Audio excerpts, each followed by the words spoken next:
The lie of the honest mind. Imagine this. A child grows up hearing that they are worthless. Not once, not twice, but so often that eventually they stop questioning it.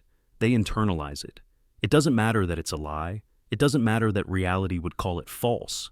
Inside their mind, it becomes true. Their reactions, their choices, their entire sense of self grows around this fabricated core, like a tree twisting itself around a jagged piece of metal. They live by the rules of a lie they never chose, carrying it into adulthood, shaping relationships, careers, dreams. And when someone finally tells them, "You are worthy," it doesn't slip easily into the soil of their mind. It sits there, foreign, rejected. The mind is not a perfect vessel of truth. It is a story we tell ourselves. And sometimes that story is built on a foundation of quiet, devastating falsehoods. Lies absorbed so early or repeated so often that the mind, desperate for order, clasps them to its chest. Lies about who we are, what we deserve, how the world works. And these lies do not announce themselves. They do not come with warning labels.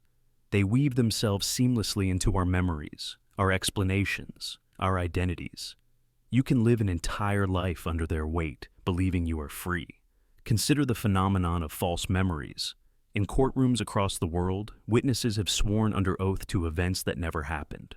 Their sincerity is not fake. Their belief is not staged. Their mind, without malice, rewrote the past to make sense of fear, confusion, or misplaced trust.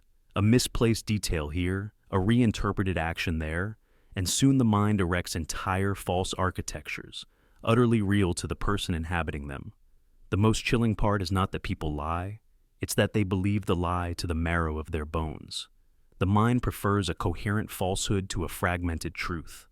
Think about the stories you tell yourself about your past, the reasons you give for your failures, the explanations you offer for your pain.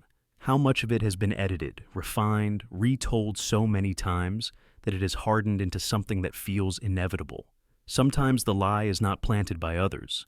It grows from within, fed by shame, fear, or the simple need to survive. I didn't love them that much anyway. It wasn't really abuse. I'm just not the kind of person who succeeds. Rationalizations calcify. They protect. They numb. But they also imprison. Deep down, though, something twitches. A flicker you can't quite extinguish. A discomfort when someone questions the story you've armored yourself with. A gut feeling when you are alone at night that something doesn't fit. That's the honest mind, struggling against its own deception. Not to destroy you, but to save you, to offer you a door out of the trap. But opening that door requires shattering the stability you've built. It demands confronting the possibility that the life you live, the self you protect, the truths you swear by, might be built on sand. Psychologists call this cognitive dissonance, the sickening tension between two conflicting beliefs held simultaneously. It burns, it gnaws, and so most people resolve it not by adjusting their beliefs, but by doubling down. When faced with evidence that threatens their internal narratives, they cling harder to the lie, defending it as sacred. Because if the lie collapses, the entire structure of their world might follow. It's not weakness, it's self-preservation. But there's another way. A more painful, rarer path. The path of the mind that dares to question even its own sincerity. The mind that whispers, "Maybe I'm wrong." The mind that doesn't flinch from the possibility that what it holds dear might be false. It's a brutal path.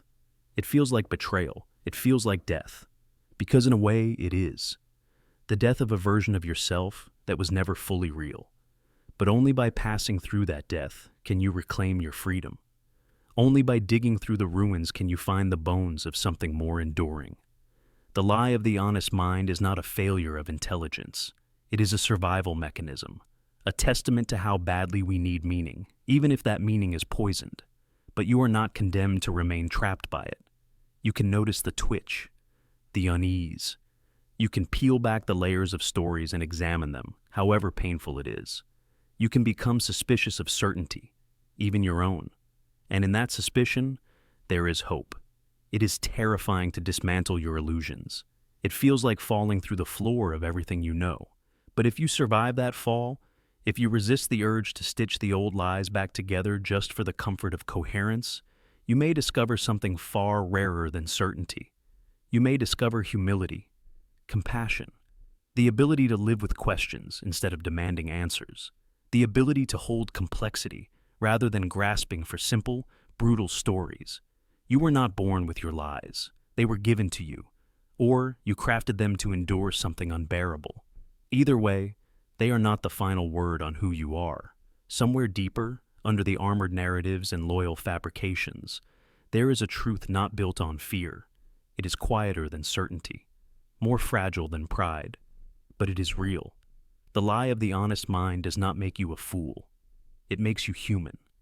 But the refusal to interrogate it, that is where true blindness lives. To be awake is not to know all truths. It is to know that you are capable of deception even against yourself. It is to hold your own mind with a fierce, unsparing kind of love. A love willing to say, I will not believe everything you tell me just because it feels good. I will not protect my wounds by pretending they are victories. I will look, even when it hurts. And when you do, something astonishing happens. You stop being ruled by the lies you didn't know you believed. You stop living someone else's story. You stop defending a self that was never truly you. You begin, slowly, to tell yourself a different story. One built not from fear, but from courage. Not from survival, but from the audacity to exist as you are. Unfinished, questioning, raw. In that place, you are free. Not comfortable, not certain, but free. And sometimes, in the dark moments when the old lies whisper their familiar songs, you will still feel the twitch, the flicker of unease. But now, you will recognize it for what it is. Not a threat, a call, a reminder that you are still alive, still questioning, still daring to believe that truth is not what feels safest, but what survives the fire. You believed a lie once. Maybe you still do. But now you know the twitch. You know that deep down, something in you still remembers the difference between comfort and truth. And that knowledge, that ember burning in the quiet center of your mind, that is enough. That is where the real journey begins. The paradox of sanity. Imagine standing in a room full of strangers. One accusation, just one, falls from someone's lips. You're not sane. Instinctively, you rush to defend yourself. You insist you're rational, logical, normal. But with every word, every hurried explanation, you see it. That flicker in their eyes. Doubt. Suspicion. The harder you try to prove you're sane, the more you sound like you're unraveling. The paradox begins. This strange phenomenon is not just psychological. It's woven into human perception itself. Throughout history, sanity has never been something you can merely declare. It has to be inferred, passively, quietly, almost invisibly. True sanity, in the collective mind, is demonstrated, not argued. The moment you attempt to prove it, you slip into the very patterns people associate with instability. Defensiveness, overcompensation, desperation. Your voice tightens, your hands fidget, your words pour out too quickly. To the watchers, it doesn't matter if what you say is logical. The energy behind your words becomes the real evidence they judge. And that judgment is nearly impossible to reverse. Think about the Salem witch trials. Innocent women begged for their lives, offering detailed, rational explanations of their innocence. And yet, the very act of desperate pleading was used as proof they were guilty. Silence was suspicious. Crying was suspicious. Defending yourself was suspicious. Once the idea was planted, no move you made could dislodge it. The same psychological mechanism applies today. Social psychologists call it self-confirming suspicion. Once suspicion enters the room, people subconsciously seek behaviors that validate their unease. Your protests, no matter how earnest, feed the fire. To remain unaffected, detached, casual, it would seem more rational. But when your identity, your mind itself, is questioned, who among us can remain perfectly calm? This is the true cruelty of the sanity paradox. It demands an inhuman stoicism at precisely the moment when the human soul burns hottest with the need to be understood. Now, imagine a man accused of insanity in a courtroom. His every gesture is dissected. If he sits still, he is cold and unemotional. If he weeps, he is unstable. If he smiles, he is inappropriate.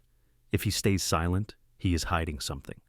Every outcome is rigged before he even speaks. In this warped mirror, the more he clings to proof of his rationality, the more monstrous he appears. It's not limited to courts or witch hunts. On a smaller, everyday scale, it happens invisibly among us. In workplaces, relationships, families, a sudden rumor, "She's acting strange lately," spreads. The person in question may scramble to appear normal, but their very self-consciousness betrays them. They laugh too hard. They avoid certain topics. And so, to the outside world, the initial rumor seems confirmed, simply because of how the accused now behaves under pressure. It's a psychological trap that ensnares even the strongest minds. Because sanity is not only about thinking clearly, it's about being perceived as thinking clearly. And that perception is horribly fragile. Philosophers have long wrestled with this. If sanity is partly defined by majority consensus, what happens when the crowd is wrong? If one person speaks the truth but the group denies it, the speaker can be labeled insane. History offers chilling examples. Galileo was branded a heretic for suggesting the Earth orbits the sun. Soviet dissidents were declared mentally ill for opposing the government. Sanity, then, is not only an internal state but a social construct, a brittle agreement about what reality should look like. This brings us to a darker realization. If sanity is defined by others, not yourself, who holds the leash to your mind? The paradox runs deeper still. In trying to prove sanity, you may lose the one thing that keeps you sane, your own trust in your perceptions. Doubting yourself because others doubt you is a slow, corrosive madness. A person can spiral into genuine distress under the weight of trying to convince others they are fine. It's the mind collapsing under the pressure of invisible judgment. Some psychiatric patients have described it vividly. They enter treatment after a breakdown. But what lingers isn't the event itself. It's the memory of trying to convince people, over and over, "I'm okay." Being met with wary glances, careful tones, skeptical doctors, until even they begin to wonder, "Am I okay?" The wound left by disbelief cuts deeper than the original fracture. The human brain is exquisitely social. We evolved to depend on group validation for survival. When others doubt your mind, it registers in your brain much like physical pain. Studies show the same regions light up. The anterior cingulate cortex flares when you are socially rejected, just as it does when you're physically hurt. Doubt is a scalpel across the invisible skin of your soul. And so, the more you fight to display sanity, the more you bleed. True sanity, in this light, is not screaming, "I'm sane," into the void. It's not even convincing others. It's quietly, stubbornly, ruthlessly trusting your own mind, even when the world tilts. It's walking through rooms where eyes follow you with suspicion and choosing not to perform for them. It's carrying the unbearable weight of being misunderstood without crumbling into the performance they expect. You don't prove sanity by fighting for it. You live it by continuing to be, even when nobody applauds. The paradox of sanity reveals something horrifying and beautiful. You cannot make anyone believe you are whole. They must decide to see it, or not. And their choice is beyond your control. But you can choose one thing. You can choose not to hand over your mind to their judgment. You can choose to let their suspicion echo into emptiness, unanswered. You can choose to stand, breathing, shaking, real, while the room flickers with doubt. You can choose to remember. Your sanity was never born in their eyes. It was always yours. The mirror memory spiral. Imagine standing inside your oldest memory. You think you're touching the original scene, the pure, untouched moment. But what if you're not? What if you're touching only a reflection, and that reflection is not of the event itself, but of the last time you thought about it? This is the unsettling reality of the mirror memory spiral, a phenomenon where each recollection is not a retrieval of the true memory, but a fragile copy of the last memory you recalled. Like a mirror reflecting another mirror, endlessly looping, each iteration introducing slight distortions. Each time you remember the memory, not the moment. And slowly, invisibly, your past reshapes itself without you even noticing. In 1977, psychologist Elizabeth Loftus demonstrated something terrifying. By subtly suggesting details, she could implant completely false memories in participants. They would swear, absolutely swear, that they had once been lost in a mall as children, even when it never happened. They didn't remember the event. They remembered remembering it. They trusted the feeling of familiarity more than the truth of experience. This isn't just an academic curiosity. It's a fracture line running through your entire identity. Because who are you, if not the sum of your memories? Consider a childhood birthday.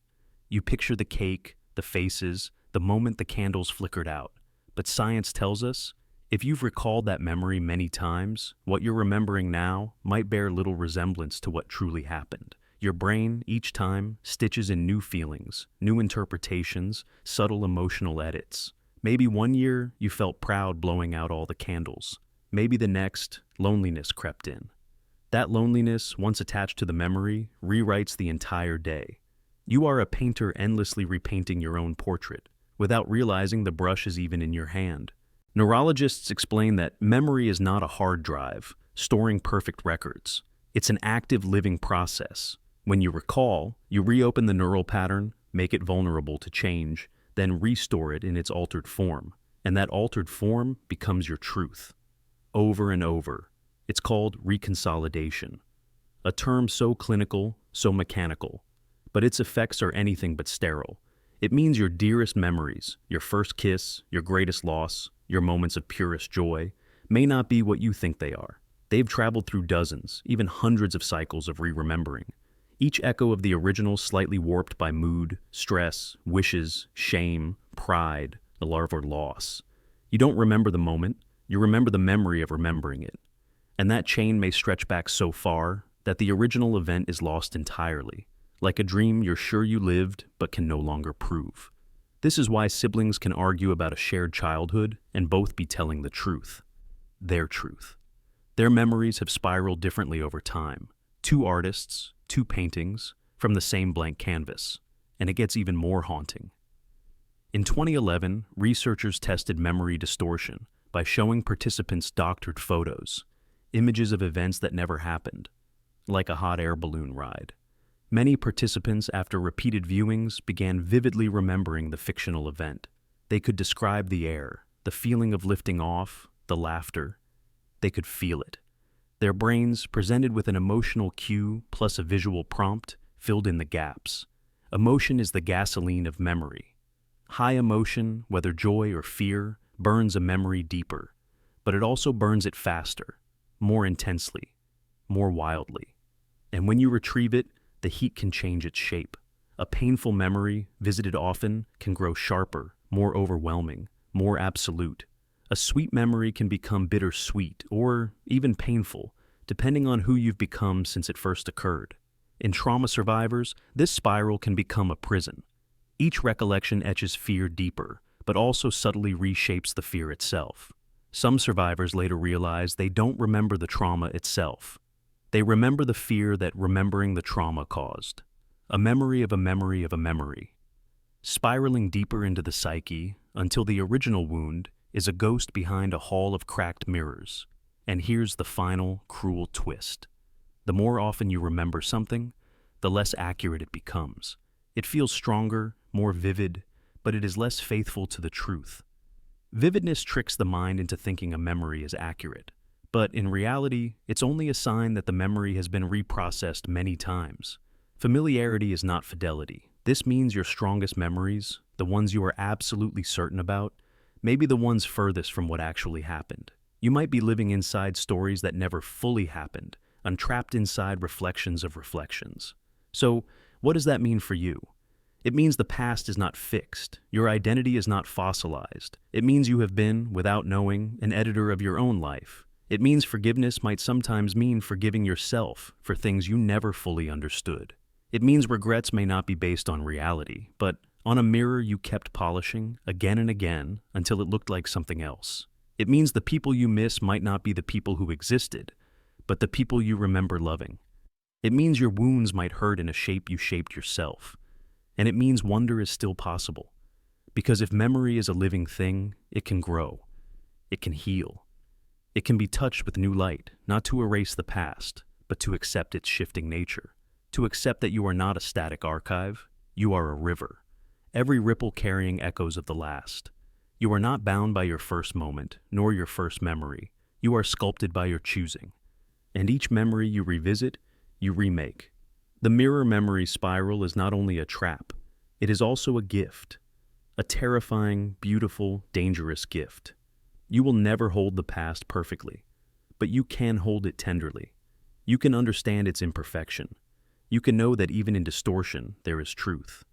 Because the person you have become is real, even if the road that led you here has shifted behind you like sand in the wind.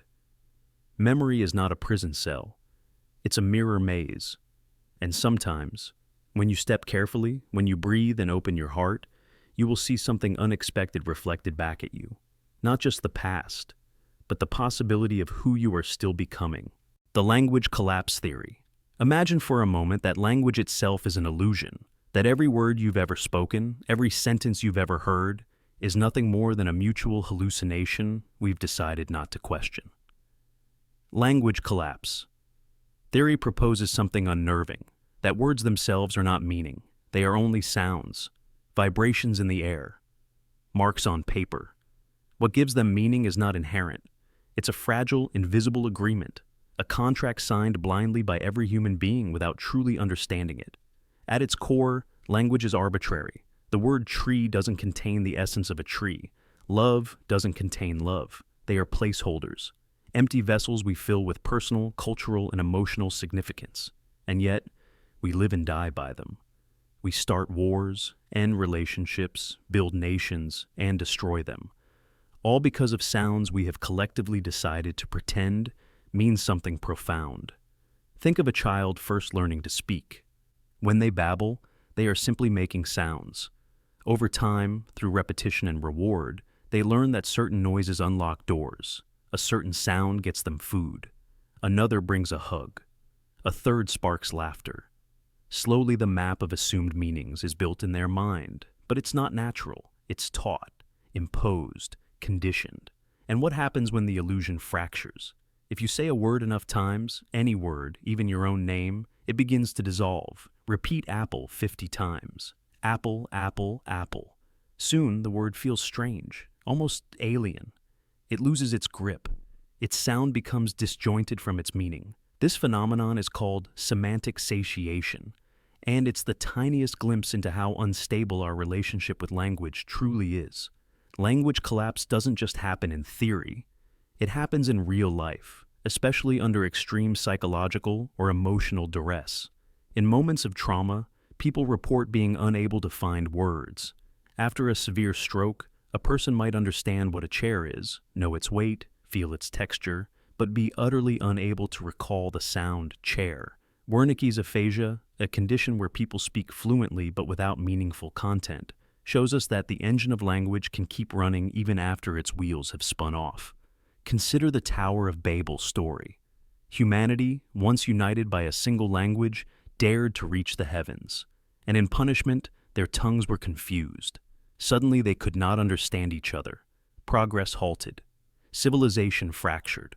Whether literal or allegorical, the story strikes a nerve, because deep down, we recognize how thin the membrane of shared language truly is. When you say, "I love you" to someone, how do you know they understand it the same way you do? Their definition of love, built from their childhood, their heartbreaks, their dreams, might be a completely different beast. To one person, love is security. To another, it is passion. To another, it is control. The same words, entirely different worlds. Even within a single culture, language can mutate and crumble. Slang evolves. Words like bad can come to mean good. Sick can mean amazing. Generational divides grow. Misinterpretation spreads like a virus. Now, imagine this happening across all cultures, all languages, all frames of reference. The illusion of a shared map begins to shatter. And what about words that don't exist in other languages? The Japanese concept of wabi-sabi, the beauty of imperfection, has no true English equivalent. The Portuguese saudade, a deep melancholic longing for something lost, cannot be captured fully in translation. These words name emotions and experiences that, without language, might remain uncharted. But does the absence of a word mean the absence of the feeling, or just our blindness to it? The language collapse theory suggests that without constant maintenance, without constant agreement, our entire system of communication could disintegrate. One rogue generation that decides not to teach their children the language of their ancestors could wipe out centuries of knowledge in a few decades. History erased. Science forgotten. Culture drowned in a sea of meaningless sounds. In the end, We trust language far more than we should. We trust that when a leader says peace, they mean what we mean. We trust that when a doctor says cure, it matches our desperate hope. We trust that truth is the same truth for everyone. But beneath that trust is quicksand. Every conversation, every book, every song is a house of cards built atop mutual illusion, a handshake in the dark. And yet, somehow, miraculously, it holds, most of the time. Perhaps that's the most beautiful part. Not that language is strong, but that we are willing every day to step into the void together and pretend it is. That we choose to believe that the sound hope can carry real hope across the canyon of isolation that separates one mind from another. Still, cracks show. Think of political arguments, online battles, the chaos of mistranslation. We see people screaming at each other using the same words but living in different worlds. We see broken treaties, ruined friendships, collapsed communities. The illusion flickers, and we glimpse the terrifying possibility that we are not truly connected, that our words are ships passing silently in the night. There is a term in philosophy, private language argument, suggesting that if a language were entirely private, with no possibility of external verification, it would be meaningless. A word only works if someone else knows it too. Your pain, your joy, your fear, they only exist in language because you trust that someone else might recognize the sound you give them. But what happens if that trust dies? Imagine a future where language has fractured completely. Each community speaks its own unintelligible dialect. Each family invents their own words. Or worse, language itself becomes obsolete, replaced by images, sensations, or direct neural connections. Would we even be human anymore without shared words? Or are we only human because we speak? The language collapse theory invites us to stand at the edge of that abyss, to recognize that our greatest tool, our greatest weapon, our greatest bridge, is also our most fragile illusion. Words aren't meaning. They never were. They are only echoes of ancient agreements, shadows flickering on the cave wall. And still, we speak. We write. We reach out with syllables shaped by hope and fear. We trust, with staggering courage, that someone will hear us, that someone will understand. In the end, perhaps that's what makes language truly powerful. Not its stability, but its fragility. Not its certainty, but our shared willingness to pretend. To believe, even in the face of collapse, that meaning can be born from noise, and that somehow, in the swirling chaos of sounds and signs, we can still find each other. The thought about thinking. Have you ever noticed what happens when you think about thinking itself? It seems harmless at first, a simple observation, a quiet curiosity. You catch yourself forming a thought, and then suddenly, you're hovering above it, watching it, analyzing it, breaking it apart, thinking about the thought you were just having, and if you linger too long, something strange begins to happen. The original thought dissolves. The act of reflecting on it consumes it. It's like trying to hold on to smoke with your hands. The tighter you grasp, the faster it disappears. This is not just a metaphor. It's a real, observable phenomenon within your mind. Cognitive scientists call it metacognition, the ability to think about your own thinking. It's a skill, a gift, a burden. Because every time you become too aware of the process itself, the content, the original spark, can vanish like mist in sunlight. Imagine you have an idea, you feel it bubbling up, an inspiration, a memory, a question. But the moment you step back and say, I'm thinking about this, you subtly shift from experiencing the thought to observing it. You move from inside the river to standing on its bank. And the current you were immersed in, the natural flow of mind, moves on without you. It's the mental equivalent of quantum physics observer effect. To observe is to change, and in the mind, to reflect on a thought is often to erode it. Not always. Some thoughts survive inspection, some grow sharper under scrutiny, but others, especially delicate or intuitive ones, evaporate the moment attention turns inward. Writers, musicians, philosophers, they know this intimately. How many times have artists felt a brilliant idea arise, only to lose it the moment they tried to grasp it too tightly? A melody half-formed, a sentence incomplete, a profound realization on the tip of the mind's tongue. But then the mind says, I'm realizing something, and in that instant, the realization slips away as if frightened by the light. You can even think about thinking, adding layer after layer of self-awareness until the entire original thought is buried under scaffolding. First you think, then you notice yourself thinking. Then you wonder why you're noticing yourself thinking. Then you question whether noticing the noticing is itself another thought. And soon you're trapped in a mirror of mirrors, each reflection gazing into another with no anchor to the original image. It's a dangerous spiral if you're not careful. For some, it leads to analysis paralysis, a state where no action feels possible because every thought spawns another meta-thought. Should I do this? But why do I want to do it? Am I just following a pattern? Should I resist the pattern? Am I thinking too much about whether I'm thinking too much? And so on. A labyrinth without end, a mind chasing its own tail. But it's not always destructive. Metacognition is also the root of wisdom. The very act of stepping back from your thoughts allows you to see them as objects, not absolutes. You can recognize distortions, biases, emotional storms masquerading as truths. By thinking about thinking, you can reframe your perspective, question assumptions, escape traps of rigid belief. The problem only arises when reflection becomes obsession. When thinking about thinking becomes a hall of infinite doors, and you forget which room you were standing in to begin with. There's an old Zen story. A student approached a master and asked, "Master, how can I control my mind?" The master said, "Bring me your mind, and I will control it for you."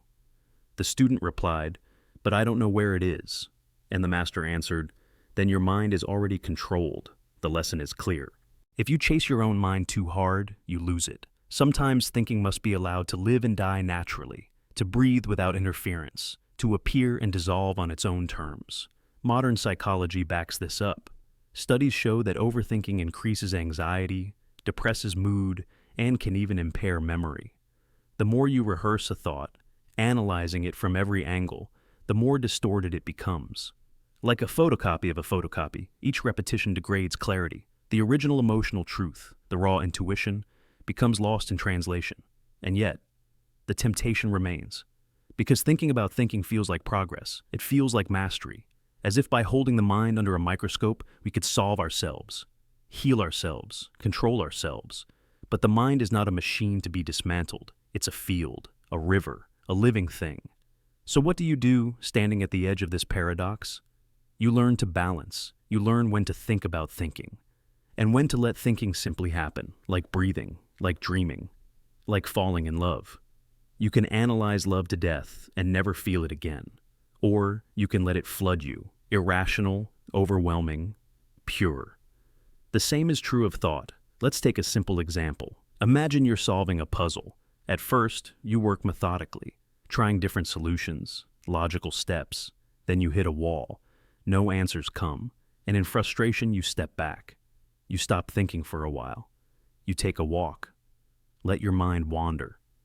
And then, suddenly, the solution pops into your head effortlessly when you least expect it. Why? Because thinking about thinking can only take you so far. At some point, the subconscious, silent, wordless, wise, must be allowed to speak. True creativity is not born in the analytical mind. It is born in the spaces between thoughts, in the fertile silence where thinking stops monitoring itself and simply is. This is why ancient traditions emphasize practices like meditation, not to eliminate thought, but to quiet the noise of meta-thought, to let thought arise and pass without clinging, without judgment, without standing over it with a clipboard and stopwatch. Meditation isn't about having no thoughts. It's about not getting tangled in the endless web of thinking about thinking about thinking.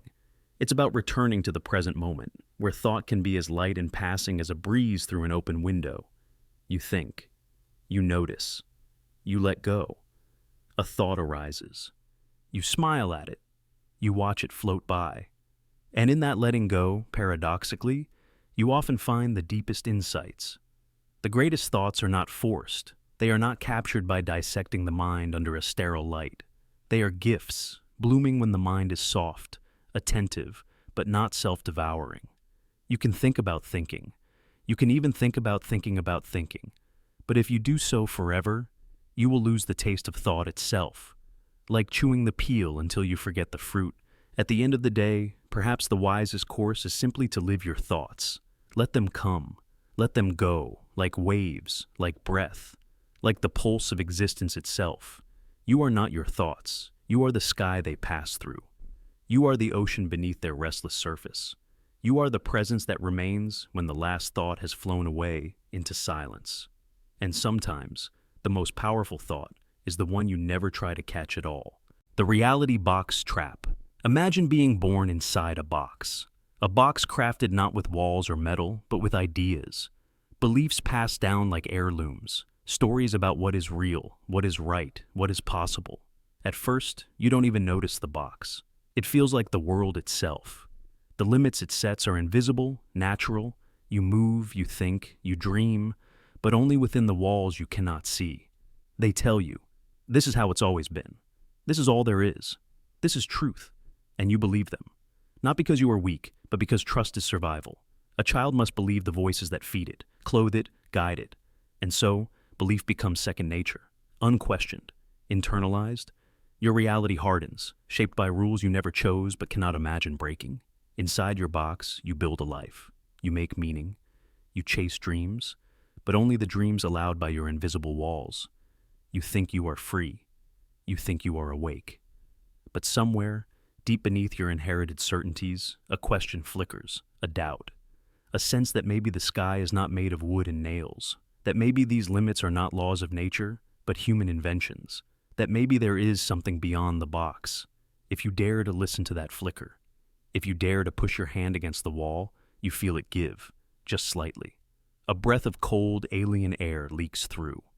And in that moment, a terrible thing happens. You glimpse the possibility of escape. You realize you have lived not in the world, but in a version of it.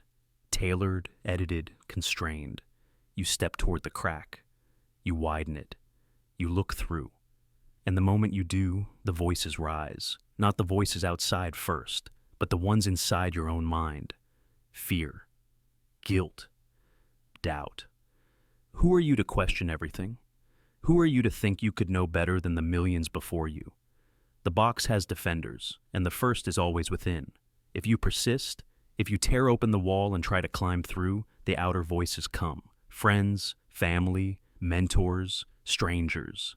They see you standing at the threshold, half in, half out, and their faces twist with horror. They do not say, "What wonders will you find?" They say, "What madness has taken you?" Because to them, the box is not a prison. It is the world. To reject it is to reject sanity itself. And so, they call you mad. History is filled with those who stepped outside and were met with scorn, exile, or death.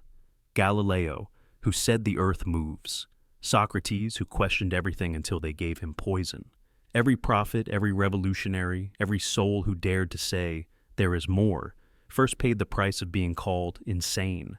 It is not hatred that drives the accusations. It is terror. Because if you are right, then everything inside their boxes might crumble.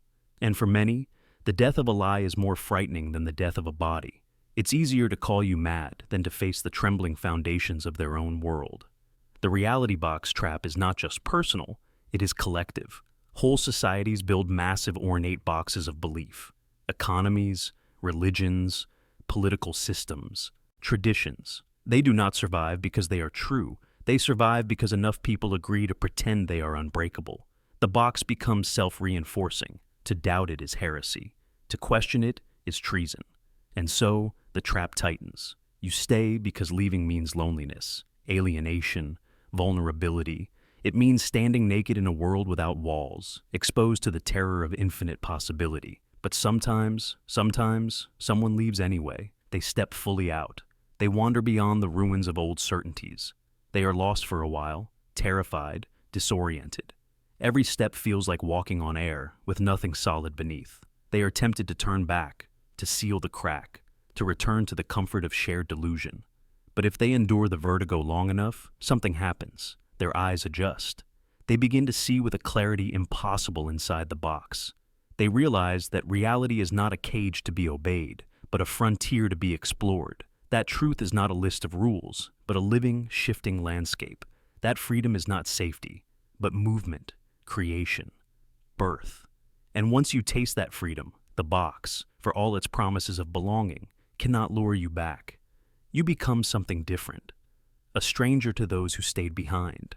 a symbol of everything they fear and everything they secretly yearn for. Some will hate you, some will idolize you, most will misunderstand you, but you will know a secret few ever dare to face, that every box is a choice, not an inevitability. A choice. You will see how often people build new boxes even after escaping old ones, how rebellion turns into orthodoxy, how the mind, exhausted by uncertainty, begs for walls. You will have to guard against it. You will have to remind yourself, again and again, that freedom is not a one-time escape. It is a lifelong refusal to stop at any boundary and call it the edge of the world. Every day you must ask, what box am I still inside? What walls have I mistaken for horizons?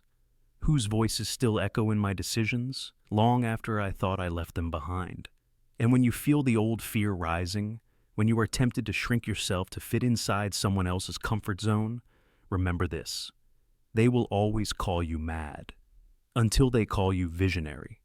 Then, if you're not careful, they will build a box around you again, carving your name into the walls as another unshakable truth. Resist it. You are not here to be safe inside a story someone else wrote. You are here to tear through the fabric of assumed reality, to see what no one else dares to see, to wander so far beyond the edges that even your footsteps leave no map. The reality box. Trap is real, but it is not final. The key is already in your hand. It was the first question you ever asked, the first dream you ever had that didn't fit inside the rules, the first instinct that whispered, "There is more." The box cannot contain the universe. It can only contain those who forget they are made of stars, not walls. You have always been more than what they told you, more than what you believed about yourself. You are the crack in the wall, the question in the silence, the defiant heartbeat against the smooth hum of consensus. You are the beginning of everything they fear and everything they need. Step through, and don't look back. The phantom clock effect. Imagine glancing at a clock. Just a second, a casual glance. And for a heartbeat, time seems to hesitate. The second hand freezes, lingering unnaturally before moving forward again. You blink, unsettled. Was that real? Or did your mind trick you? This is the phantom clock effect, a subtle but profound distortion in our perception of time. It feels so small, so ordinary, that most people dismiss it. But hidden within that frozen second is a clue to the strange architecture of consciousness itself. When you move your eyes rapidly from one point to another, what scientists call a saccade, your brain faces a dilemma. During these quick movements, vision becomes blurred. You don't perceive it though. Instead, your brain patches the gap, editing your experience to make it feel continuous. It's an invisible lie you live every moment of every day. You are not actually seeing the world in a fluid stream. You are seeing carefully stitched fragments, sewn together into a believable whole. When you glance at a clock, the brain doesn't simply start recording fresh from the moment your eyes land. It retroactively edits the moment, stretching the time backward, as if to fill in the blank space your eyes just crossed. The first second after looking appears longer because your mind has inserted a false extension of reality into it. You are witnessing a memory being forged live, one that never truly happened. The phantom clock effect is a form of time buffering. Your brain, desperate for coherence, invents a little pocket of time to smooth over the jagged edges of reality. It's not that the clock paused. It's that your perception of it blurred, rewound, and replayed a tiny segment in slow motion, convincing you the second was stretched. But once you understand this, an unsettling thought creeps in. If even the ticking of a clock, something designed to represent pure, objective time, can be bent by your mind, how much of what you experience is real at all? Imagine two people looking at the same clock. One sees the second-hand lag, the other does not. Which one saw the truth? Was there ever an objective moment at all? Or does each consciousness generate its own time, its own flow, its own version of what happened? The phantom clock reveals a terrifying crack in the fabric of reality. Time, the ultimate constant, is not actually constant in your mind. It is elastic, malleable, stretched and compressed by forces you cannot feel. Your experience of now is already delayed, edited, softened. You are always living a few milliseconds behind reality, in a world sculpted by your brain to appear stable. And sometimes, the cracks show. The phantom clock effect becomes even stranger when you realize it isn't limited to clocks. It can occur with flashing lights, moving objects, even sudden sounds. Your brain tries to rewind and replay sensory events that seem too abrupt, too jarring. It stitches them into a smoother narrative, but leaves behind ghostly fingerprints, seconds that feel too long, flashes that seem to hover, sounds that echo longer than they should. We are not passive receivers of reality. We are active creators of it. We forge time moment by moment, often inaccurately, desperately clinging to the illusion that the river of seconds flows evenly. But the river stutters. It pools, it jumps, it lies. Consider a soldier in combat who swears the world slowed down as bullets flew, or a car accident survivor who remembers time stretching into vast frozen slices as metal twisted and glass shattered. Trauma rips away the brain's smoothing mechanisms, exposing the raw, distorted experience of time beneath. In those moments, the phantom clock is magnified to horrifying degrees. A second feels like an eternity because the mind tries to record every detail, every movement, expanding time itself to save you. But even in the safest, most mundane moments, like glancing at a clock, you live echoes of that survival mechanism. A stretched second, a buffered pause, a silent glitch in your timeline. If the brain can warp a simple second so easily, what else is it reshaping without your consent?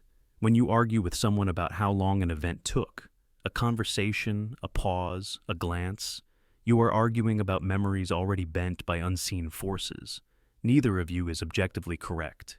You each carry a timeline edited for your own survival, your own coherence, your own fragile peace of mind. There is no master clock inside your head, no perfect stopwatch ticking away reality. Only fragile, stitched together impressions of passing moments, looping and layering in ways you cannot see. When you look at a clock and see the second hand hesitate, it is not the clock breaking. It is you, glimpsing the invisible machinery that props up your sense of reality.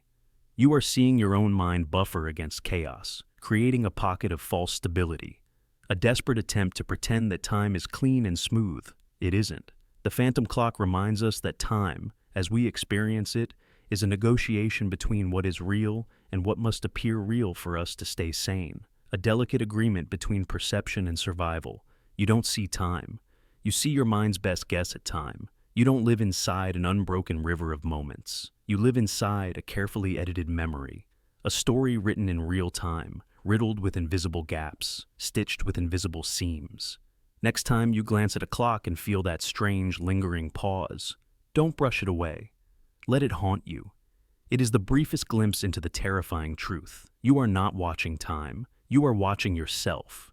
The coin flip law. Imagine flipping a coin, heads or tails, pure, clean chance. One moment of uncertainty sealed by gravity and luck. But what happens when you flip the coin not once, not twice, but 100 times, 1,000, 10,000? At first, each flip feels new, unpredictable, exciting. But over time, something strange starts to creep in. Patterns emerge, streaks of heads, runs of tails, a sequence that shouldn't mean anything. And yet, you start to feel like it does, like the coin remembers, like fate is whispering behind each spin. This is the heart of the coin flip law. If you leave everything to chance long enough, it stops feeling like chance at all. Patterns appear in the randomness, meaning surfaces in the chaos. And soon, you aren't just flipping a coin. You're watching destiny take shape in your hands. In 1913, a crowd at the Monte Carlo casino witnessed a roulette wheel land on black 26 times in a row. Statistically, this was nearly impossible. Yet, it happened. Gamblers lost fortunes betting against the streak, convinced that red was due. The wheel didn't care. It had no memory. But the human mind couldn't accept that. To them, chance had started to look like law, like a force with intention and will. The truth is that humans are pattern-finding creatures, born to see shapes and noise. It's a survival mechanism. A mind that could spot the outline of a predator hiding in the grass survived longer. But that same instinct leads us to find meaning where there is none, to see prophecy in the pattern of falling leaves, to see justice in a series of lucky breaks, to believe that heads will come after a run of tails, or that it won't, because the universe is against us. Every flip, every spin, every choice becomes heavy with invisible meaning. It stops feeling like chance. It starts feeling personal. And this isn't just theory. In the 1950s, psychologist B.F. Skinner ran experiments with pigeons. He fed them food at random intervals, completely unrelated to their actions. Yet the pigeons began to perform elaborate, ritualistic dances, flapping, spinning, bowing, believing their behavior caused the food to appear. Random reward created unshakable belief. Humans are not so different. You miss one bus and catch another, and meet the person who changes your life. You apply to 5 jobs, and the one you cared least about calls back first. You lose a coin toss and end up exactly where you needed to be all along. At first, it seems like luck. Then it feels like fate. Then it becomes your story, your truth, your mythology. But if you stare deeper into the coin flip law, it reveals something even darker. The longer you rely on chance, the more your life stops being a series of conscious choices and becomes a string of reactions. You stop steering. You start drifting. Like a ship caught in unseen currents, pretending the ocean had a destination all along. The illusion of meaning grows. You tell yourself that fate chose for you. That randomness was a message, that the streaks of heads and tails, the lucky breaks and cruel turns, were written in some invisible script. And perhaps they were. Or perhaps you simply flipped the coin so many times that chaos itself began to hum a pattern into your bones. Philosopher Nassim Nicholas Taleb calls this the narrative fallacy, the human tendency to impose order on chaos, to explain what was merely chance as if it had a grand design. We survive randomness by pretending it isn't random. We stitch stories across the void, weaving events into a tapestry that feels inevitable, even when it's not. Think of survivors. Some people are pulled from disaster by a series of pure accidents, missing a plane by seconds, stepping out of a collapsing building just in time. To them, chance feels like providence, but others, equally deserving, flip the same coin, and it lands the other way. Tragedy too rides on the currents of randomness, and yet we tell stories where every survival has a reason. Every death has a lesson. Every pattern has a point. Because if it's just chaos, how do you live with that? The coin flip law forces us to confront an unbearable idea, that life may not always be a moral arc, a rewarding narrative, a song with verses and chorus. It might simply be a long series of flips, sometimes heads, sometimes tails, sometimes pain, sometimes wonder, with no underlying justice, no balancing hand. And yet, within that chaos, meaning is still possible. Because meaning is not in the flip. Meaning is in the story we choose to tell afterward. 2 people can live identical randomness. One becomes bitter, another becomes grateful. One sees a cursed world, another sees a miraculous one. The coin doesn't decide that. You do. So maybe the coin flip law isn't only a warning. Maybe it's a challenge, a dare. When the world hands you heads, when it hands you tails, when it breaks your plans or saves your life, what story will you choose to tell about it? Will you see yourself as a puppet of chance, dragged helplessly by invisible forces?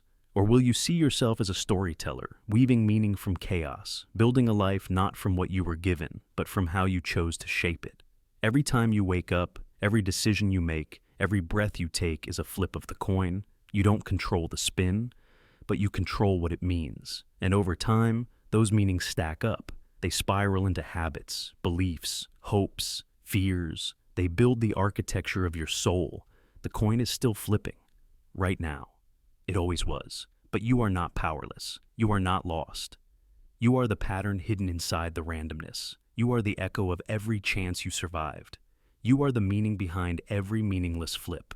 And if you flip the coin enough times, eventually, it doesn't feel like chance anymore. It feels like fate. But maybe the truth is even stranger. Maybe the truth is that you were the fate all along. The Snapshot Delusion. Imagine a photograph. A moment caught in time, smiling back at you from a frozen world that no longer exists. Maybe it's a picture of you at a birthday, or standing on a cliff overlooking the sea, or laughing with people who have long since faded from your life. That frozen image becomes a symbol, a stand-in, a memorial, and yet, something profound happens when you look closely. That version of you in the photograph, it's already gone. It ceased to exist the moment after the shutter clicked. You are not that person anymore. You never will be again. The snapshot delusion is the quiet lie we tell ourselves every time we look at a photograph and say, That's me.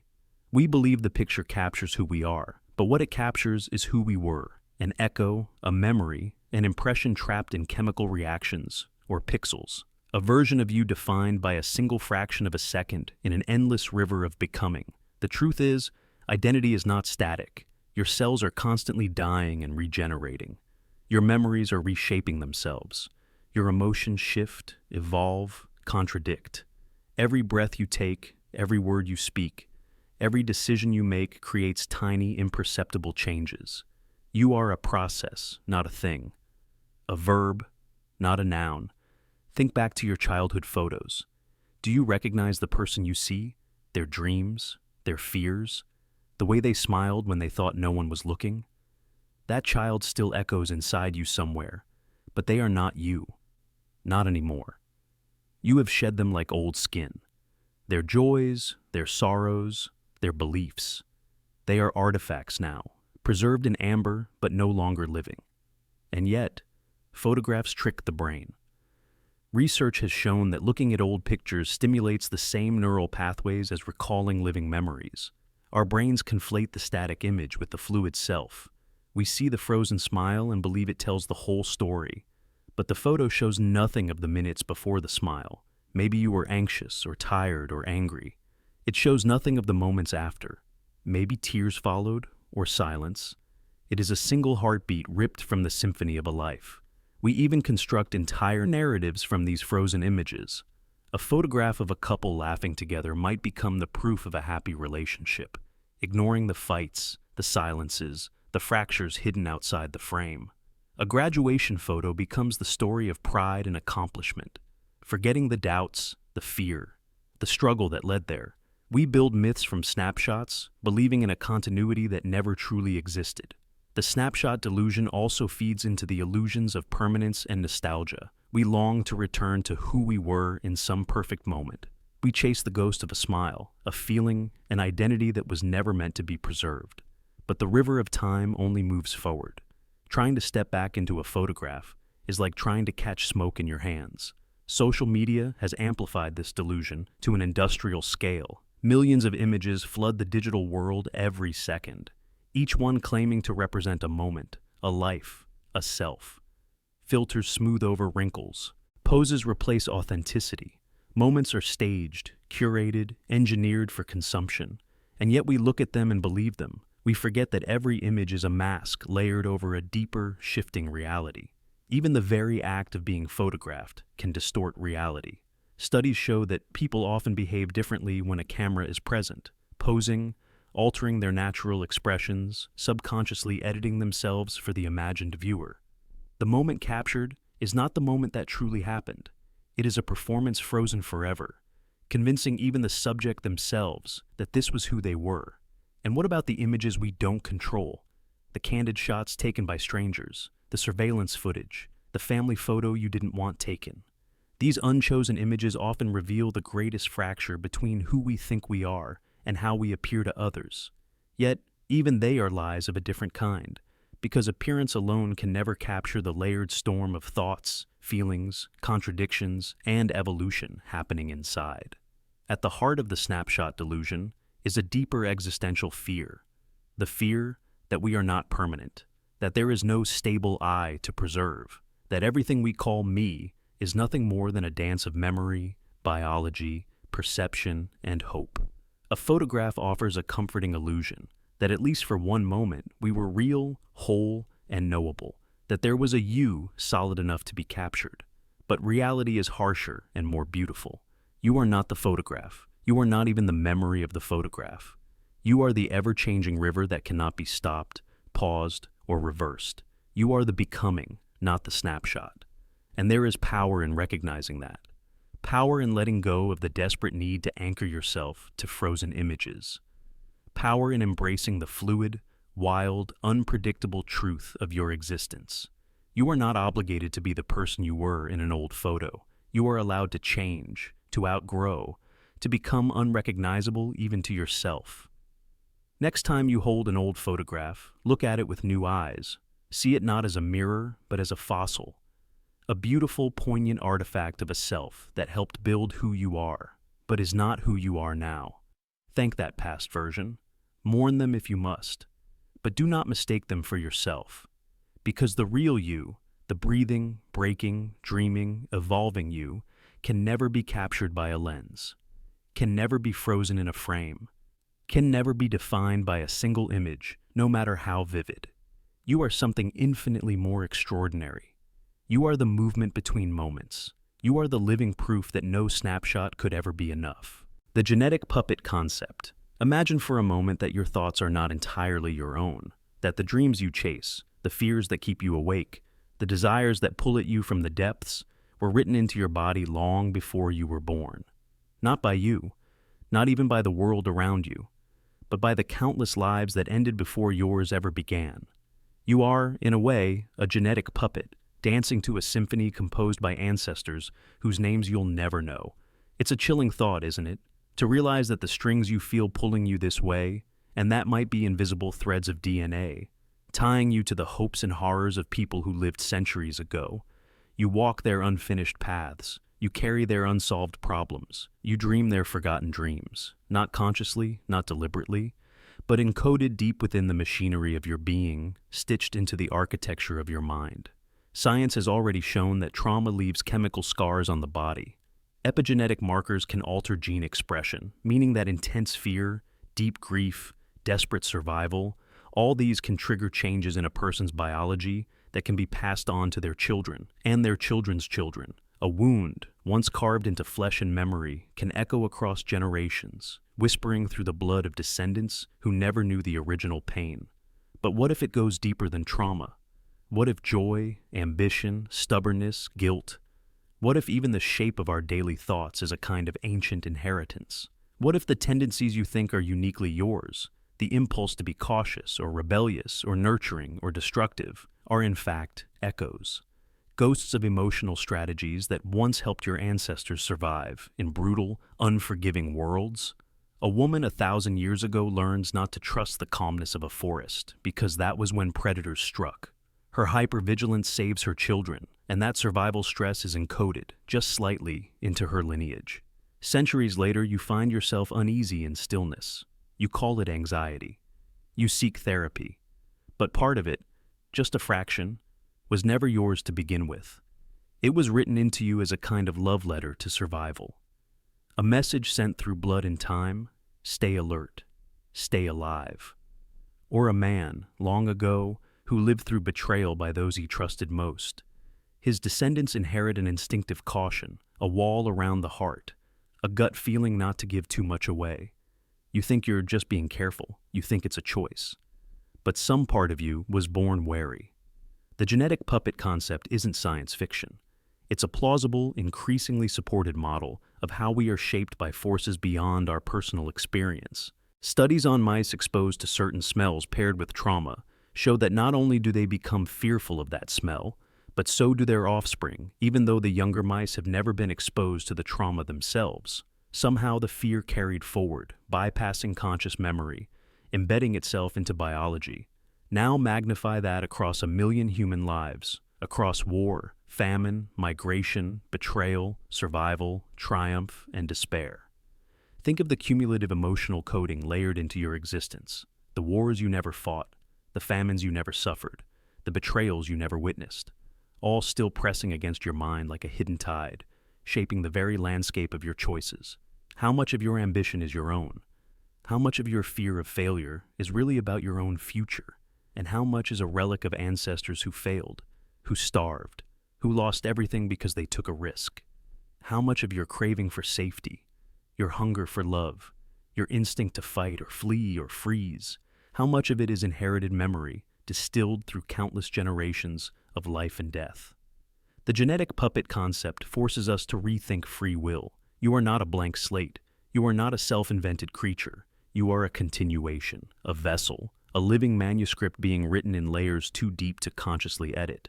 When you feel irrational terror, overwhelming longing, deep loneliness, you might be reading a chapter you didn't write, acting out a scene scripted centuries before you took your first breath. And yet, acknowledging this doesn't rob you of agency. It gives you power. Because puppets can sometimes become aware of their strings. You can recognize when an ancient fear rises that doesn't match your current reality. You can notice when an old loyalty, an old sadness, an old rage pulses through you without a clear reason. Awareness is the beginning of freedom. It's not about cutting the strings, it's about understanding them, about honoring the lives that led to yours, their mistakes, their sacrifices, their desperate hopes, and then choosing which threads to follow forward and which to finally, gently lay down. You are a mosaic of countless forgotten lives, a cathedral built from survival and loss, love and terror, persistence and collapse. Every thought you have ripples outward, just as theirs did. You are the future ancestor of souls yet unborn, and the choices you make now, the fears you heal, the courage you nurture, the peace you create, might echo forward into them, altering the scripts they will inherit. So the next time you feel something rise inside you, a sudden grief, an inexplicable joy, a fear that seems bigger than your own story, pause. Listen. You might be hearing the distant voices of people who lived and died so you could exist. You might be carrying their unfinished songs in your blood. You are not just a person. You are a living archive of memory, a breathing bridge between the dead and the unborn, a strand in the endless tapestry of humanity's unfolding story. And every thought you dare to think, truly think, not blindly inherit, sends a new ripple through time, a new message encoded into the future, a new string tugging gently at hearts yet to beat. You are not powerless. You are the proof that memory can endure, and that choice, even against the heaviest inheritance, is still possible. You are not only the puppet, you are the beginning of a new dance. The truth overload, it collapse. Imagine a candle in a dark room, one flame, and the darkness recedes just enough for you to find your way. You can see where to step, where to avoid. One truth, one small light, guiding your movements. But now, imagine someone setting 1,000 candles ablaze at once. The heat becomes unbearable. The shadows multiply and twist. The walls vanish under waves of flickering chaos. The very thing meant to guide you becomes the thing that blinds you. This is the paradox of knowing too much. There is a lie we are often taught, that the more truth you gather, the clearer your world will become, that each truth is a building block, stacking upward towards some shining tower of perfect understanding. But in reality, past a certain threshold, truth is not construction, it is demolition. Certain truths do not fit neatly into the structure of your life. They do not slot into convenient spaces, they fracture the foundation itself. Because truth is not designed for human comfort, it is not tailored to your endurance. It does not arrive in manageable doses. It comes in avalanches, tsunamis, fires.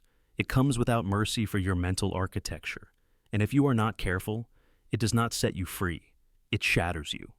Consider the soldier who survives war. He learns truths about humanity that are unbearable, that cruelty can be casual, that morality can dissolve under pressure, that good people can commit atrocities without blinking. These truths do not refine his understanding of the world. They rip it apart. They leave him stranded between two realities, the one he once believed in and the one he cannot unsee. Or think of the scientist who peers too deeply into the mechanisms of existence, who realizes that cause and effect dissolve at the quantum level, that particles can be in two places at once. That time itself may be an illusion stitched together by perception. Knowledge deep enough to collapse the common sense needed just to live a day without existential vertigo. The truth is not inherently enlightening. Some truths dismantle. They corrode the frameworks you use to survive. They strip you of your illusions, not gently, but savagely, pulling them away until your mind is raw and bleeding. And once you have seen certain things, you cannot unsee them. Once you have learned, you cannot unlearn. You must find a way to live inside the ruins. Some do not survive the collapse. They drift into nihilism, paranoia, despair. They reject all meaning because meaning was once built from lies, and now they cannot trust anything new. They live in a world where everything is suspect. Everyone is hollow. Every purpose is poisoned. Their minds become graveyards of beautiful ideas they could no longer believe. Others build desperate walls. They seal themselves off from further knowing. They retreat into the comfort of ignorance, not because they are weak, but because they are wounded. They refuse to ask deeper questions. They cling to surface joys. They learn to smile while forgetting the cavern yawning beneath their feet. But a few, only a few. Learn to breathe inside the collapse. They understand that clarity is not the absence of confusion. It is the ability to hold confusion without drowning in it. They realize that enlightenment is not the glow of easy answers, but the quiet strength to endure unanswered questions. They walk among truths too heavy for most, and not because they are immune to pain, but because they have accepted that pain is part of sight. Knowing too much can fracture your clarity. It can leave you staggering through a world that no longer makes coherent sense. You will be tempted to regret your curiosity. You will long for the days when you lived comfortably within lies, but you cannot go back. The mind, once expanded by truth, cannot return to the comfort of blindness. You must build a new clarity, one not based on certainty, but on resilience, one not founded on answers, but on the courage to live inside questions, one where meaning is not handed to you, but something you carve, slowly, painfully, with trembling hands from the bedrock of chaos, the truth overload. Collapse is not a failure, it is a threshold, a passage few choose to cross. Those who do emerge not with shining faces, but with scars. They move differently. They speak with a kind of weighted gentleness. They understand that not every question needs an answer, that some truths exist only to be survived, not solved. And most of all, they understand the final, hardest truth, that knowledge is not salvation. Knowledge is a burden, one that you carry, or one that crushes you. But either way, you asked for it. You lit the candles. You chose to see. There is no final map, no grand resolution. You will never gather enough truths to feel complete again. And if you try, if you treat truth like a hoard to be amassed, you will only dig yourself deeper into collapse. You cannot consume your way to peace. You must choose instead to stand amid the ashes of your certainty and build something fragile, trembling, and alive. Some truths do not enlighten. They dismantle. But from the wreckage, if you are brave enough, you can create a different kind of life. Not simpler, not safer, but more real. And sometimes, in rare, breathtaking moments, that reality will gleam brighter than any illusion you ever abandoned. Not because it is easy, but because it is earned. Because you saw the world for what it is, not what you wished it to be, and loved it anyway. You will still collapse sometimes. You will still break. The mind was not designed to carry infinity, but you will learn that clarity is not perfection. Clarity is movement. It is the willingness to continue, even when all roads look fractured. It is the refusal to mistake shattering for ending. The world is vast beyond comprehension. You will never grasp it all, but you can hold pieces of it in your hands like burning coals, and though it may scar you, it will also illuminate you. You will learn to see in the dark. You will learn to breathe among ruins. You will learn that collapse is not the opposite of growth. It is growth's fierce, brutal twin. And you will walk forward, trembling but unafraid, into the endless, dismantling truth. Because once you have truly chosen to see, there is no other way to live. The mask contamination principle. Imagine putting on a mask. At first, it's just an act, a role you play to fit in, to survive, to succeed. Maybe it's the smiling employee, the obedient child, the confident leader, the indifferent stranger.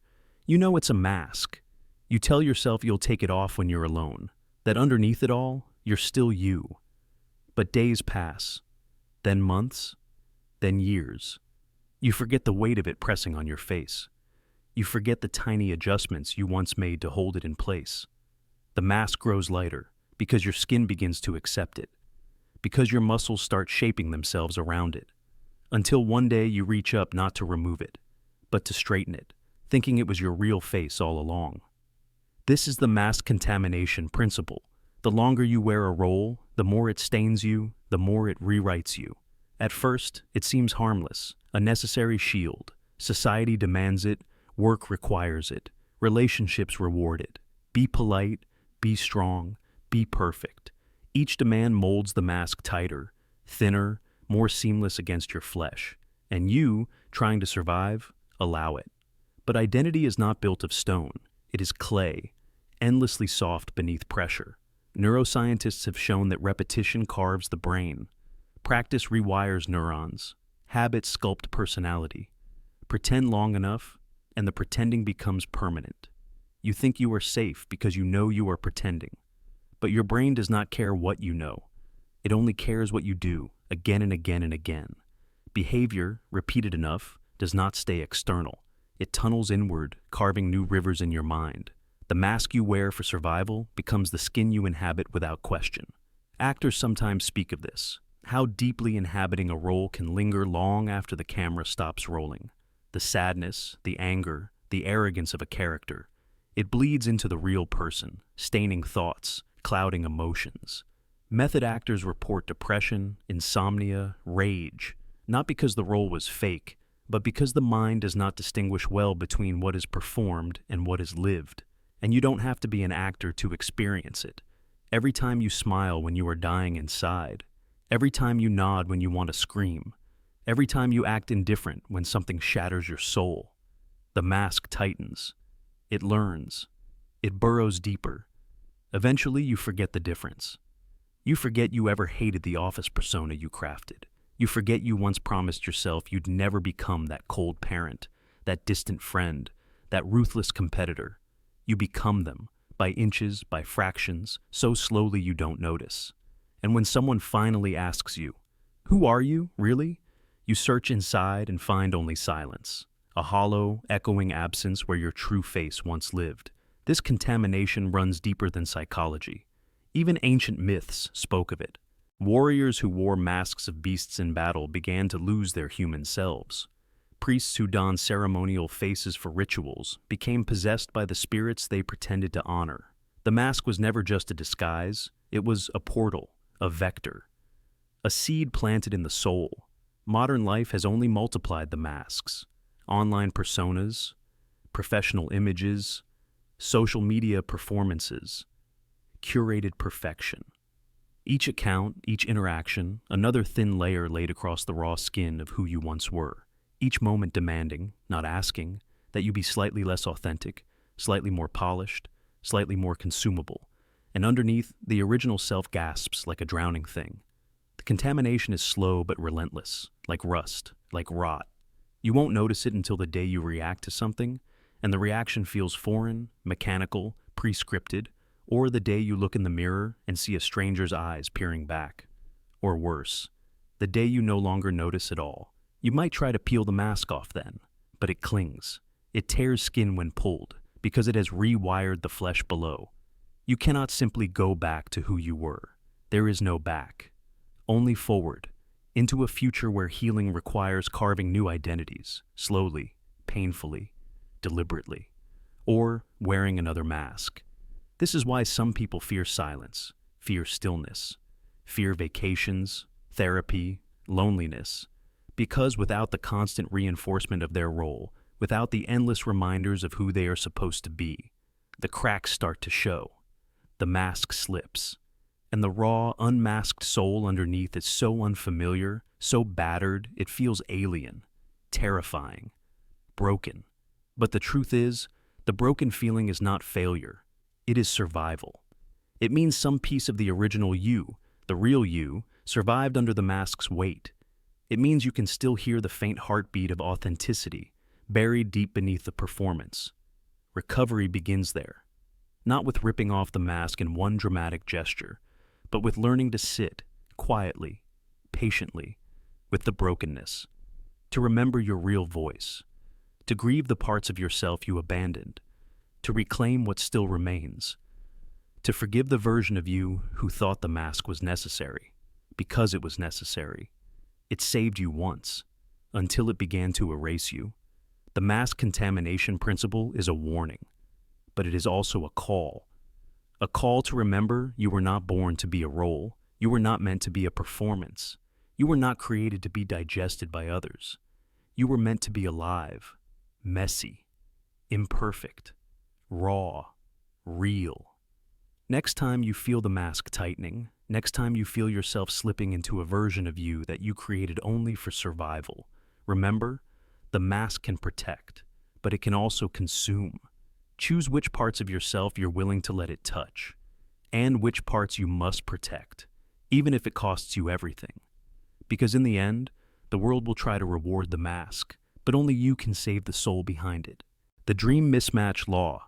Imagine waking up, heart racing, hands trembling, You sit up, breathing hard, a deep cold guilt knotting in your chest. But as you look around, you realize something confusing. The thing you feel guilty for, the thing that weighs so heavily, it never actually happened. It was only a dream. And yet, your body doesn't seem to care. Your chest tightens like you committed the act. Your stomach turns like you betrayed someone you loved. Your voice catches as if confessing would make it better. Your body reacts to a crime you never committed, a choice you never made, a moment that never existed. This is the Dream Mismatch Law.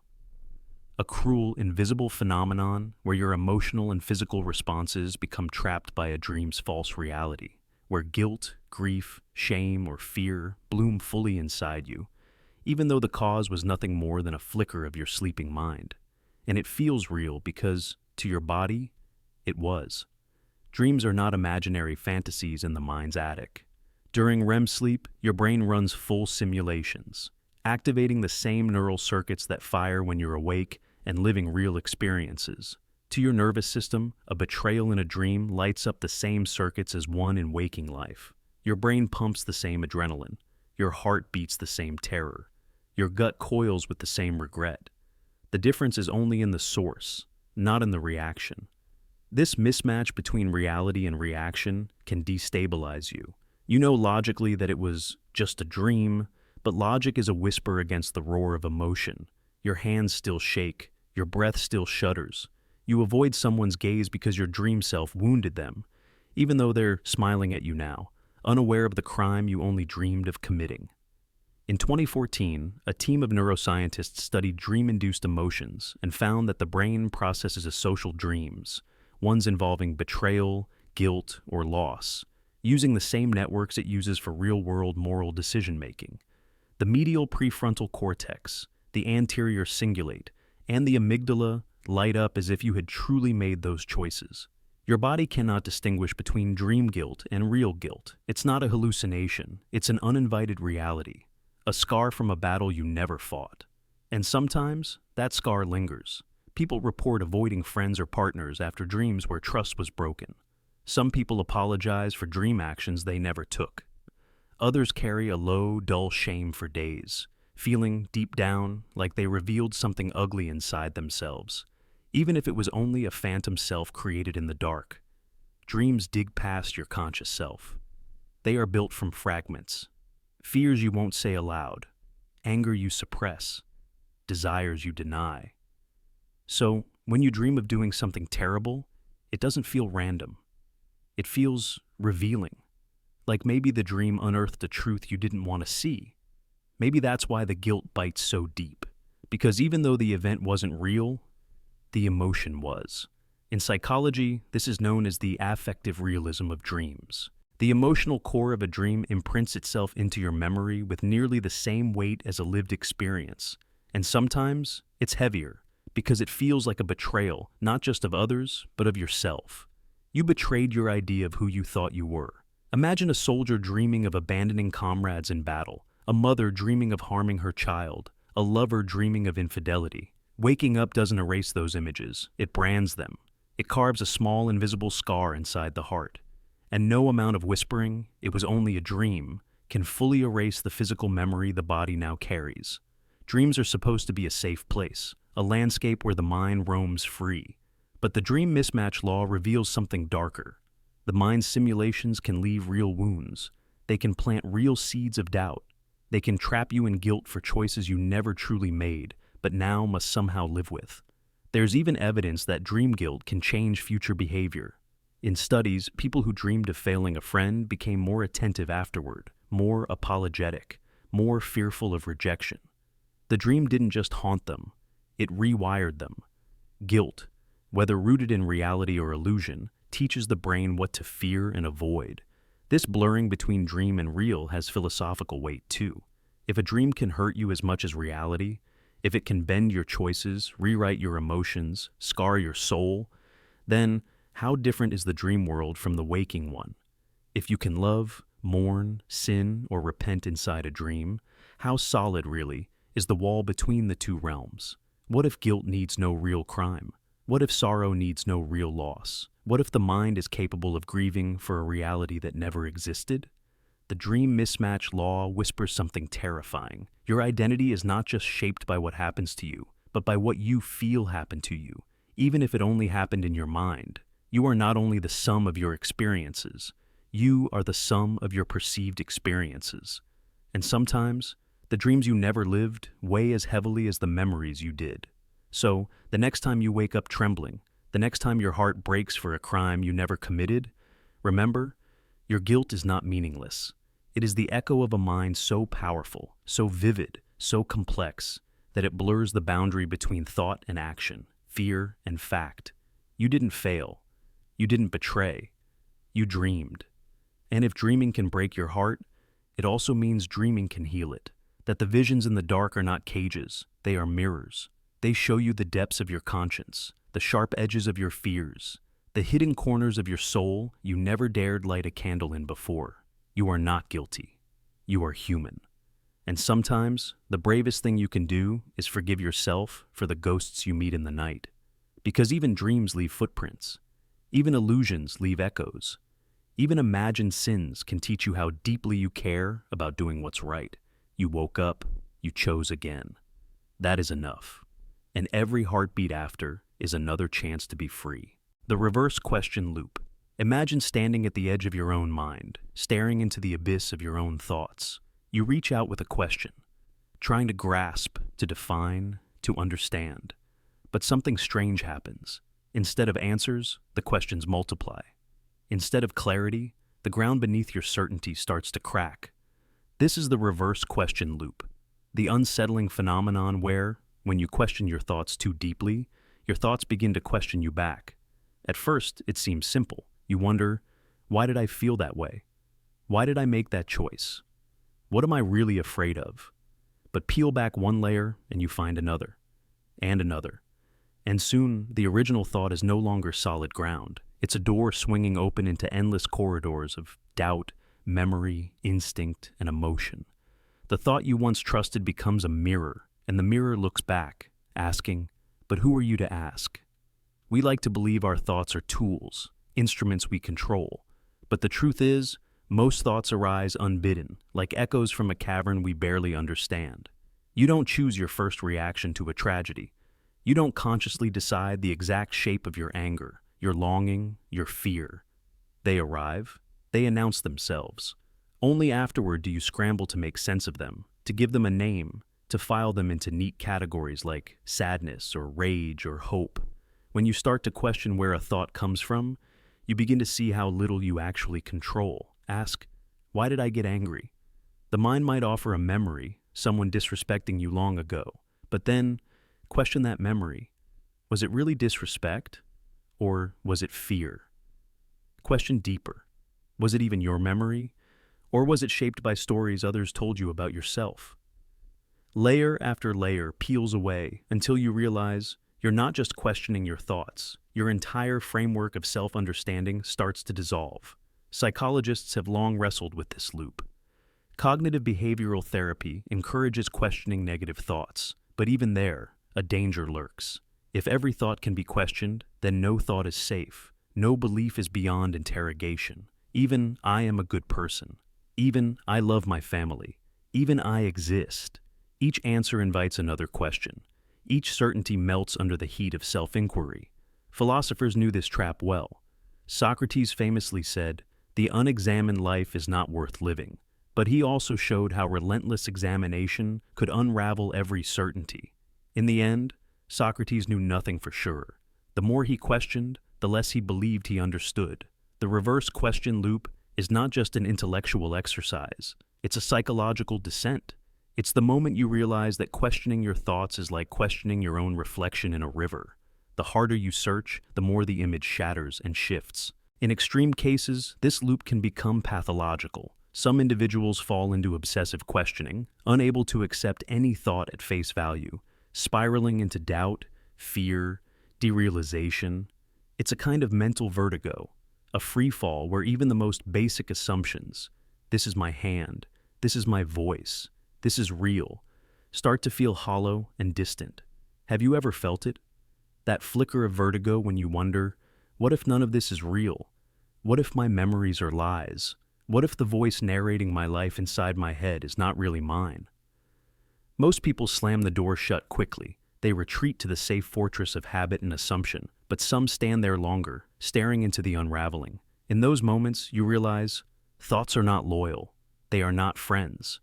They are not truths. They are weather patterns, passing storms. Some thoughts comfort you. Some deceive you. Some turn against you when you least expect it. And the more you question them, the more they seem to resist definition.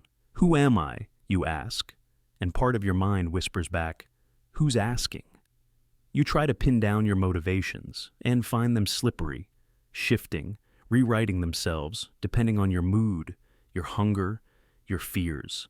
The you who made a decision yesterday is not the you standing here now.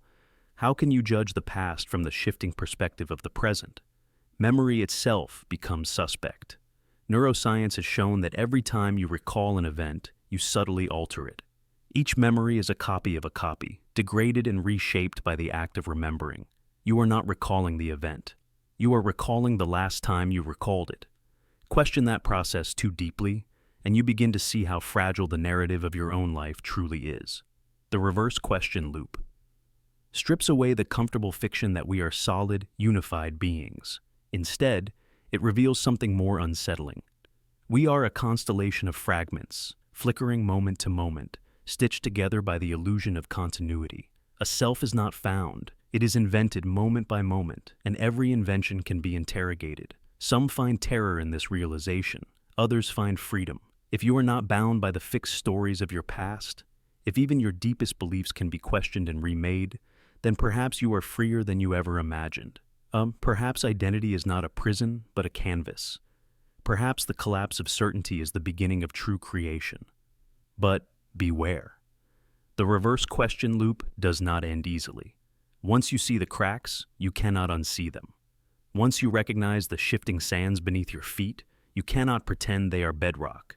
You can build, you can create meaning. But it will always be provisional, fragile, human. And perhaps that's the most honest kind of meaning there is.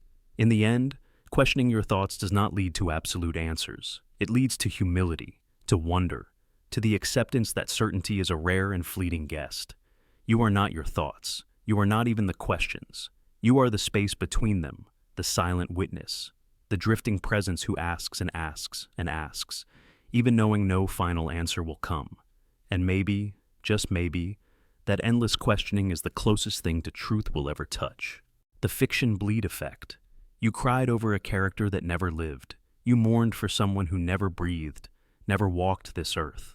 And yet, the grief felt real. It clutched at your chest. It hollowed out your heart. It left you staring at the ceiling long after the story ended, feeling a loss that logic could not erase. This is the fiction bleed effect, a phenomenon where imaginary lives spill over into our real emotions, staining them with a pain that is both undeniable and intangible. You know, rationally, that these characters are not real. They were born from ink and imagination, pixels and pen strokes, and still when they suffer, you suffer. When they die, something inside you feels like it dies too. It's not a weakness, it's not foolishness, it's not confusion. It's the extraordinary truth of how the human mind is built. Your brain, at its deepest levels, doesn't strictly distinguish between lived experience and vividly imagined experience. To the circuits of empathy, to the biochemistry of sorrow, the difference is negligible. Storytelling evolved not as entertainment, but as a survival tool.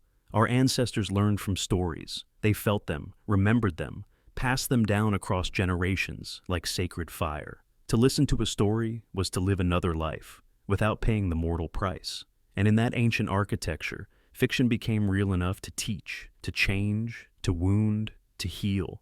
When you cry over a fictional character, your mind is not malfunctioning. It is performing one of its highest functions, forging emotional connections beyond the borders of immediate reality. Your neurons light up. Your cortisol rises. Your heart responds. These are not metaphors. They are measurable truths. Studies using brain scans have shown that when you witness a character in distress, the same regions activate as if a real friend were in danger. The grief you feel is not fake. It is simply anchored in a reality of the heart rather than the world. And yet, there's more. Because the fiction bleed effect isn't just about empathy. It's about investment, about projection, about the deep hidden parts of yourself that find sanctuary in fictional worlds. When you grieve a character, you often grieve more than their death. You grieve what they represented, their courage when you felt weak, their innocence when you felt jaded, their dreams when yours seemed out of reach, their love when you feared you were unlovable. Fiction becomes a mirror, and when that mirror shatters, you bleed along with it. There's a reason that some fictional losses hurt worse than real ones. Real grief is often tangled in resentment, distance, complexity. But with fictional grief, you are allowed to love purely, to mourn without bitterness, to ache without apology. It is a rare, raw kind of sorrow, clean, unfiltered, and therefore, paradoxically, even sharper. Think back. To the book you closed with trembling hands. To the screen you turned off, unable to move. To the character whose absence left a hollow ache, as if the room itself had grown colder. You carry them inside you, even now. They live in the neural networks etched by emotion, by memory. They are part of you, just as much as any real companion ever was. And there's a haunting beauty in that. Because if you can cry for someone who never existed, you have proven something extraordinary about yourself. That your capacity for love, for sorrow, for connection, is not bound by blood or contract or evidence. It reaches across imagination itself. It is boundless. It is limitless. It is a form of immortality. Because even if the character never lived, the emotion they stirred in you did. That was real. That was yours. And it changed you. Some psychologists argue that fiction acts as an emotional rehearsal space, a place where we practice grief, loss, bravery, forgiveness without risking real-world consequences. But others believe it is even deeper, that fiction plugs directly into the primal circuitry that defines who we are. That to feel for imaginary people is not a side effect. It is the proof of humanity's greatest strength, the ability to imagine other lives and to love them as our own. It's why people place flowers at the grave of Sherlock Holmes, why fans write letters to characters long after a series ends, why we say goodbye to imaginary friends with real tears. It's why an entire generation mourned the fall of a fictional wizard, a fictional soldier, a fictional princess. They were vessels for real hopes, real ideals, real pieces of ourselves. The fiction bleed effect reveals the porous boundaries between story and soul. It shows that our emotional selves do not care for neat categories of real and imagined. They care for meaning, resonance, reflection, and it isn't only sadness, it's joy too. The triumph you felt when a character overcame impossible odds, that was your triumph. The love that bloomed between two fictional souls, you carried it in your own beating heart. The anger at injustice, the thrill of discovery, the laughter that bubbled up unbidden, fiction made them yours. You lived them. In that way, every story you have ever loved leaves fingerprints on your psyche. Characters become companions. Worlds become memories. And the emotional truths they deliver remain, long after the final page or the closing credits. It's easy to dismiss it, to say, it's just a story. But what is history if not a story we believe in? What is identity if not the narrative we tell about ourselves? Human beings are narrative creatures. We weave meaning from experience the way spiders spin webs from air. Story is not entertainment, it is survival. It is connection. It is who we are. So the next time you cry for a character who never lived, do not apologize. Do not diminish it. Recognize it for what it truly is. A moment where your heart proved its vastness, where your spirit touched another existence, even one made of dreams, and found it real enough to mourn. And know this, if fiction can move you so deeply, then so can your dreams, your hopes, your imagined futures. They are real too, in the only way that matters. In the realm of the soul, imagination is as solid as stone. Grief is as sharp as steel. And love is real, no matter where it blooms. You cried over a character that never lived, but the love you felt, the sorrow you bore, that was always undeniably yours. The doorframe displacement. You walk toward the room with purpose, a thought clenched in your mind, an intention sharp as a blade. But the moment your body crosses the doorframe, it's gone. Not just the reason you came, but something deeper. For a heartbeat, you are no one. You are nowhere. A ghost inside your own skin. blinking against a sudden hollow disorientation. And in that moment, something crucial is lost. Not just the task, but the thread of who you were becoming. We call it doorway effect, a glitch in memory tied to thresholds. But it's more than forgetting why you entered a room. It's forgetting who you were a second ago. Your brain, sensing a shift in environment, wipes the immediate mental slate clean, as if stepping into a new place demands a new version of you. It's ancient, evolutionary.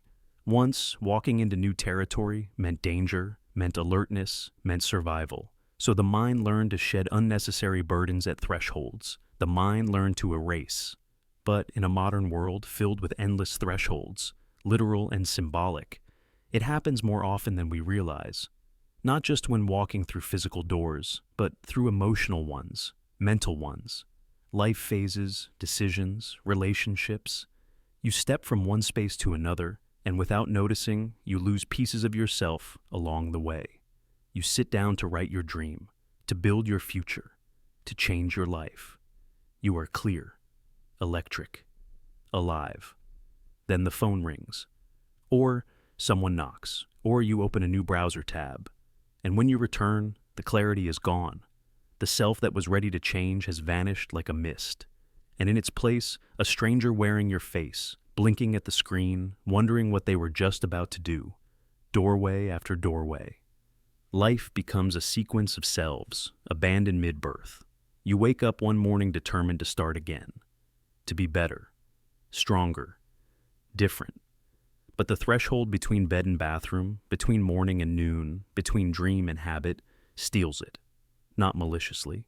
Simply as a consequence of movement, you walk into the next moment and the old momentum dies. The most dangerous part? You don't notice the theft. You assume you simply lost motivation, lost discipline. You blame yourself. But in truth, the architecture of your mind is working against you, trying to optimize, trying to adapt, and in doing so, erasing the delicate, unfinished bridges between who you are and who you were trying to become.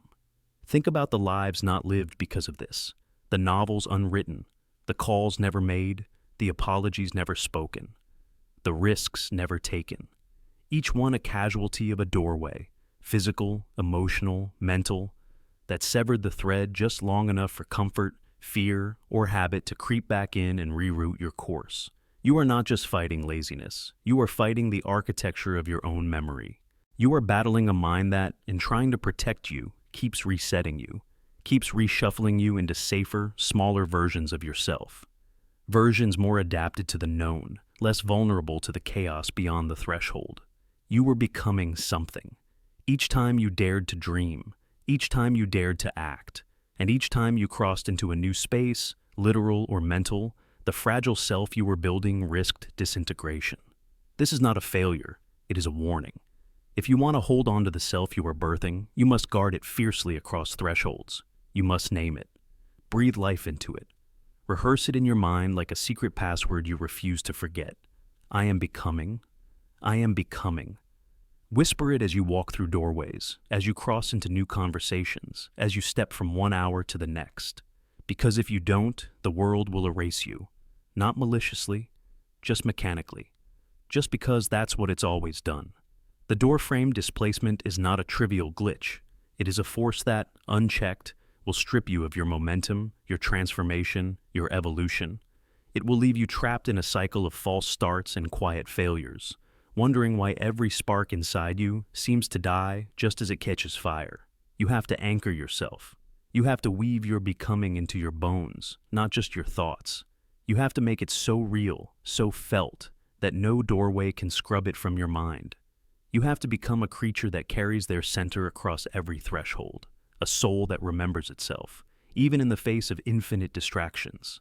Otherwise, you will always be starting over, always chasing the ghost of who you almost became. You walk into a room and forget why, and you lose more than a task. You lose the thread of your uprising. You lose the silent revolution you had begun inside yourself. One moment of forgetting multiplies into a lifetime of almosts, a lifetime of doors walked through with empty hands and heavier hearts. The world will not protect your transformation. It will erase it like footprints in the sand, unless you make yourself unforgettable. To yourself. Tie a thread around your wrist if you must. Carry a stone in your pocket. Whisper your new name under your breath. Do whatever it takes to stay awake across thresholds, because the difference between a life fulfilled and a life abandoned can be as small as a single step, a single door frame, a single moment where you chose to remember instead of forgetting. There is no ceremony for crossing a doorway, no blaring trumpets, no warnings. Only the silent choice to carry your fire across, or to let it be snuffed out by the winds of transition. You are walking through thousands of invisible doors every day. Don't lose yourself at every threshold. Don't let the world erase the version of you fighting to be born. Grip it tight. Carry it through. Become. Imagine your mind as a room, clean, open, filled with light. Every thought you have paints this room a little, sometimes with bright colors, sometimes with shadows. But not every experience is welcomed. Some memories hurt. Some truths scare you. Some feelings overwhelm you. And so, instinctively you turn your eyes away. You refuse to look. You tell yourself, ignore it, move on, forget. But nothing you suppress truly vanishes. It simply stains the wall. This is the mental wall paint theory. Every time you force yourself to ignore something, a pain, a fear, a regret, it leaves a mark inside you, invisible at first, subtle. A dark patch you barely notice as you rush through life. But the more you avoid, the more you suppress, the more stains bloom silently across the walls of your mind. You might not even notice at first. The stains are easy to dismiss when you're busy, distracted, entertained. You can hang decorations over them. Smiles, successes, small talk. You can flood the room with noise, drowning out the whisper of things you don't want to feel. But stains don't evaporate. They sink deeper. They spread. And over time, the room darkens. The joy feels thinner. The hope feels heavier. You tell yourself you're just tired, just stressed. But deep down, you can feel it. A quiet erosion of brightness you can't explain. Psychologists have long known that suppression is not erasure. Studies show that when you actively try not to think about something, it actually strengthens the memory's hold on your brain. The act of avoidance keeps the thing alive, circling, festering, bleeding quietly into every new moment, like trying to shove a leak back into the pipe with your bare hands, only to find the water soaking everything else. Ignoring does not heal, it contaminates. The stains on the walls grow into moods you can't name, into outbursts you can't control, into sadness you can't trace, into restlessness that wakes you at night. You find yourself exhausted without knowing why, angry without a clear reason, numb in moments that should move you. And the most tragic part, you start blaming yourself. You tell yourself you're broken, lazy, weak, when all the while it was the accumulation of years of invisible stains, the things you weren't allowed to feel, weren't ready to face, weren't strong enough to process at the time, each one an unspoken grief, an abandoned memory, a truth you pretended not to see. And the more you ignore the state of your inner walls, the less you recognize the room itself. You stop feeling at home in your own mind. You drift through your life like a ghost, avoiding mirrors, avoiding quiet, because somewhere inside, if you look too closely, you'll see the stains, and you'll remember everything you fought to forget. But here's the terrible mercy of it all. Those stains do not mean you are ruined. They mean you survived. Avoidance is not weakness. It is a survival instinct. The mind protects itself however it must. You turned away from pain because at the time, you had no other choice. You closed your eyes because it was too much to bear. And the stains are not punishments. They are footprints, evidence of everything you carried alone. Healing begins not by scrubbing frantically at the walls, not by pretending the stains don't exist, but by facing them. Gently, honestly, fearlessly. Sitting in the darkened room and saying, "Yes, I see you. I remember. Every pain you ignored still waits for acknowledgement, not to destroy you, but to be seen, to be felt, to be integrated into the story of who you are, instead of festering in the cracks between what you pretend to be. It takes courage to sit in a stained room and not flinch. It takes unimaginable strength to stand still while the feelings you buried rise like ghosts from the floorboards. But every time you face one, really face it, the stain lightens. The room breathes. The color changes. A little more light seeps back into the corners. Not because you erased the past, but because you transformed it. You honored it instead of fleeing from it. The mind was never meant to be perfect and spotless. It was meant to be a living record, a sacred canvas marked with every victory, every heartbreak, every terror survived. A mind without stains is not a life well lived. It is a life untouched, unchallenged, unlived. Your stains are proof that you endured what once seemed unendurable, and now they can become proof that you chose to heal. Next time you feel that restless ache, that nameless sorrow rising in your chest, don't shove it down.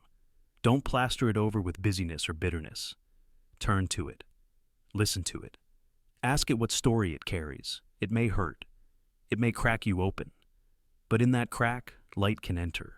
And for the first time in a long time, the room of your mind, your true sacred self, can breathe again.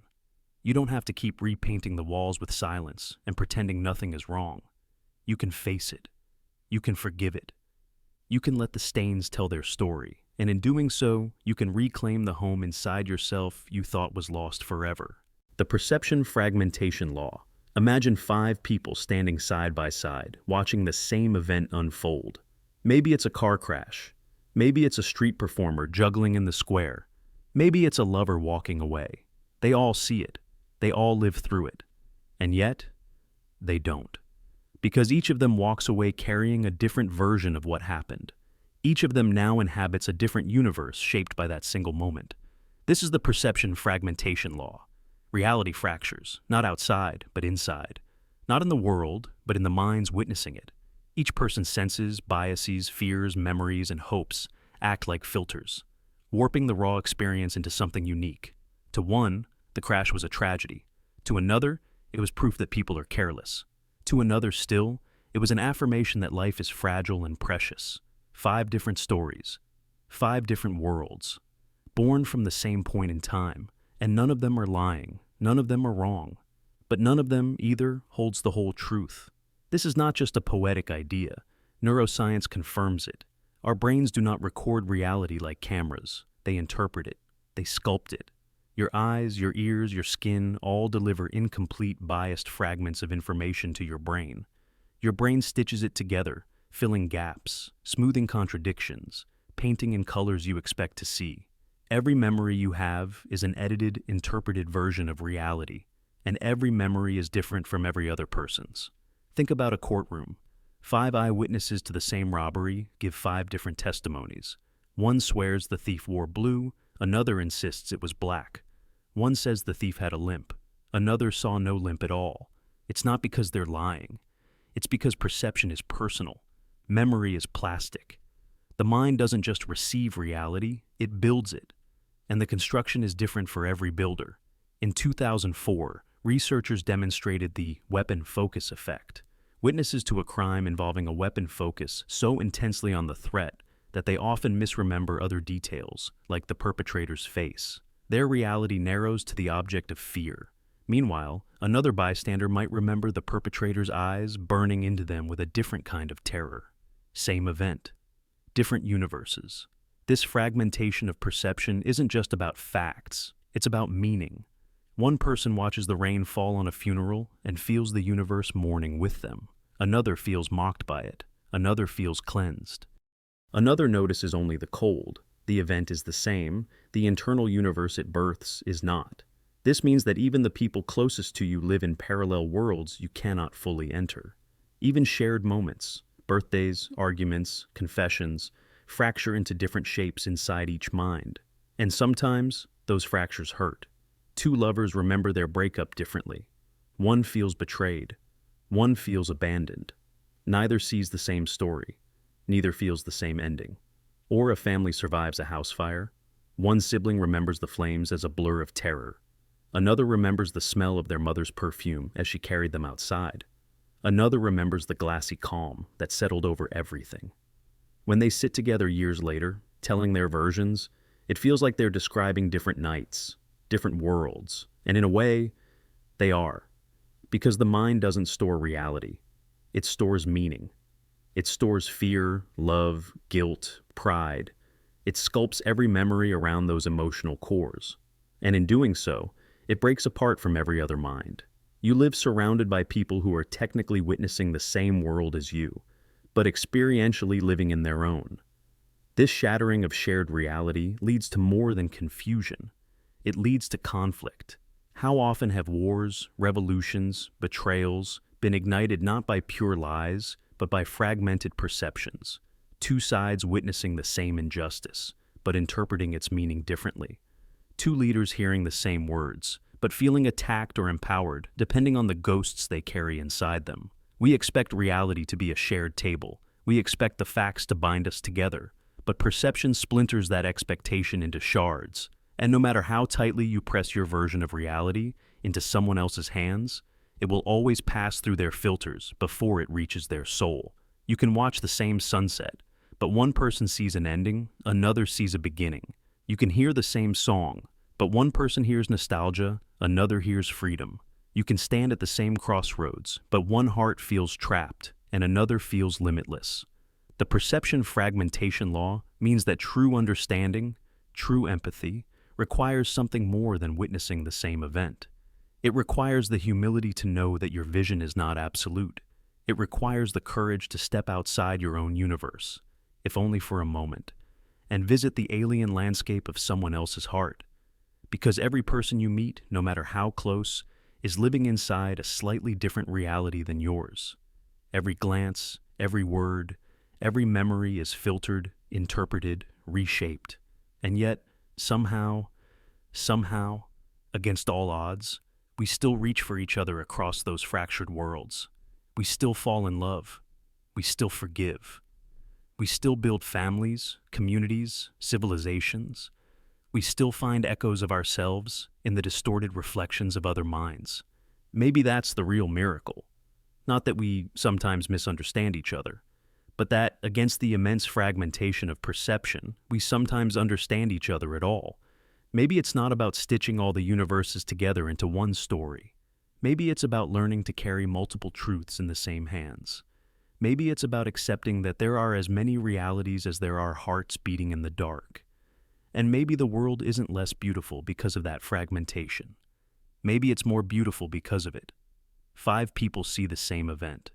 5 universes are born. 5 versions of truth begin to ripple outward.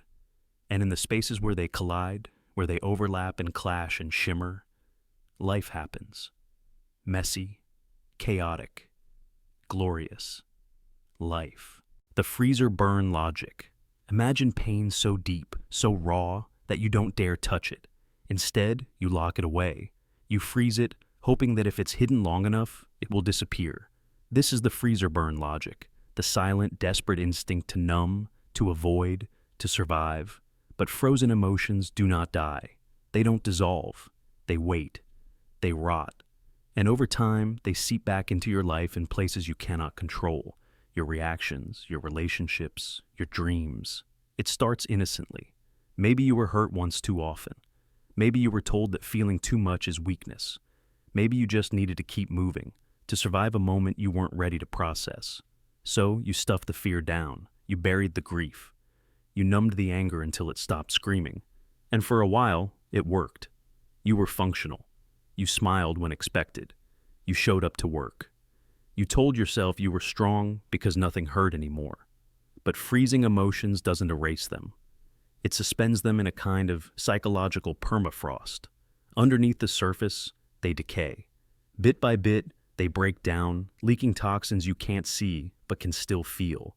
An unexplained bitterness, a sudden rage, a hollow ache in the middle of joy. Emotions are not inert. They are living forces inside you. You can silence them, but you cannot kill them without killing something vital in yourself. Psychologists call it emotional suppression, and they know its cost. People who chronically suppress their emotions are more prone to anxiety, depression, heart disease. The body keeps the score. Frozen emotions raise stress hormones, weaken the immune system, fray the edges of memory and perception. You might forget why you're angry, but your muscles remember. You might dismiss your grief, but it echoes in every shallow breath, every sleepless night. And the most insidious thing, the frozen feelings don't stay hidden. They bleed out sideways. You find yourself overreacting to small provocations. You feel exhausted by happiness you don't trust. You sabotage intimacy because vulnerability feels dangerous. You dream of drowning, of falling, of running, but never reaching safety. Your subconscious becomes the battlefield for the emotions you refuse to confront. Have you ever woken up from a dream so vivid, so soaked in sadness or fear, that it clung to you for hours? Dreams are not random. They are the language of the frozen self, trying to thaw. The parts of you locked away, the wounded child, the abandoned lover, the terrified survivor, they find their voice when your defenses sleep. Dreams seep from the cracks in the ice. And sometimes, when the frozen emotions seep long enough, you start to forget who you were before you froze them. You mistake numbness for peace. You think emptiness is healing. But real healing feels, it hurts, it cries, it rages. It bleeds before it scars. Numbness is not recovery. It is a slow internal death.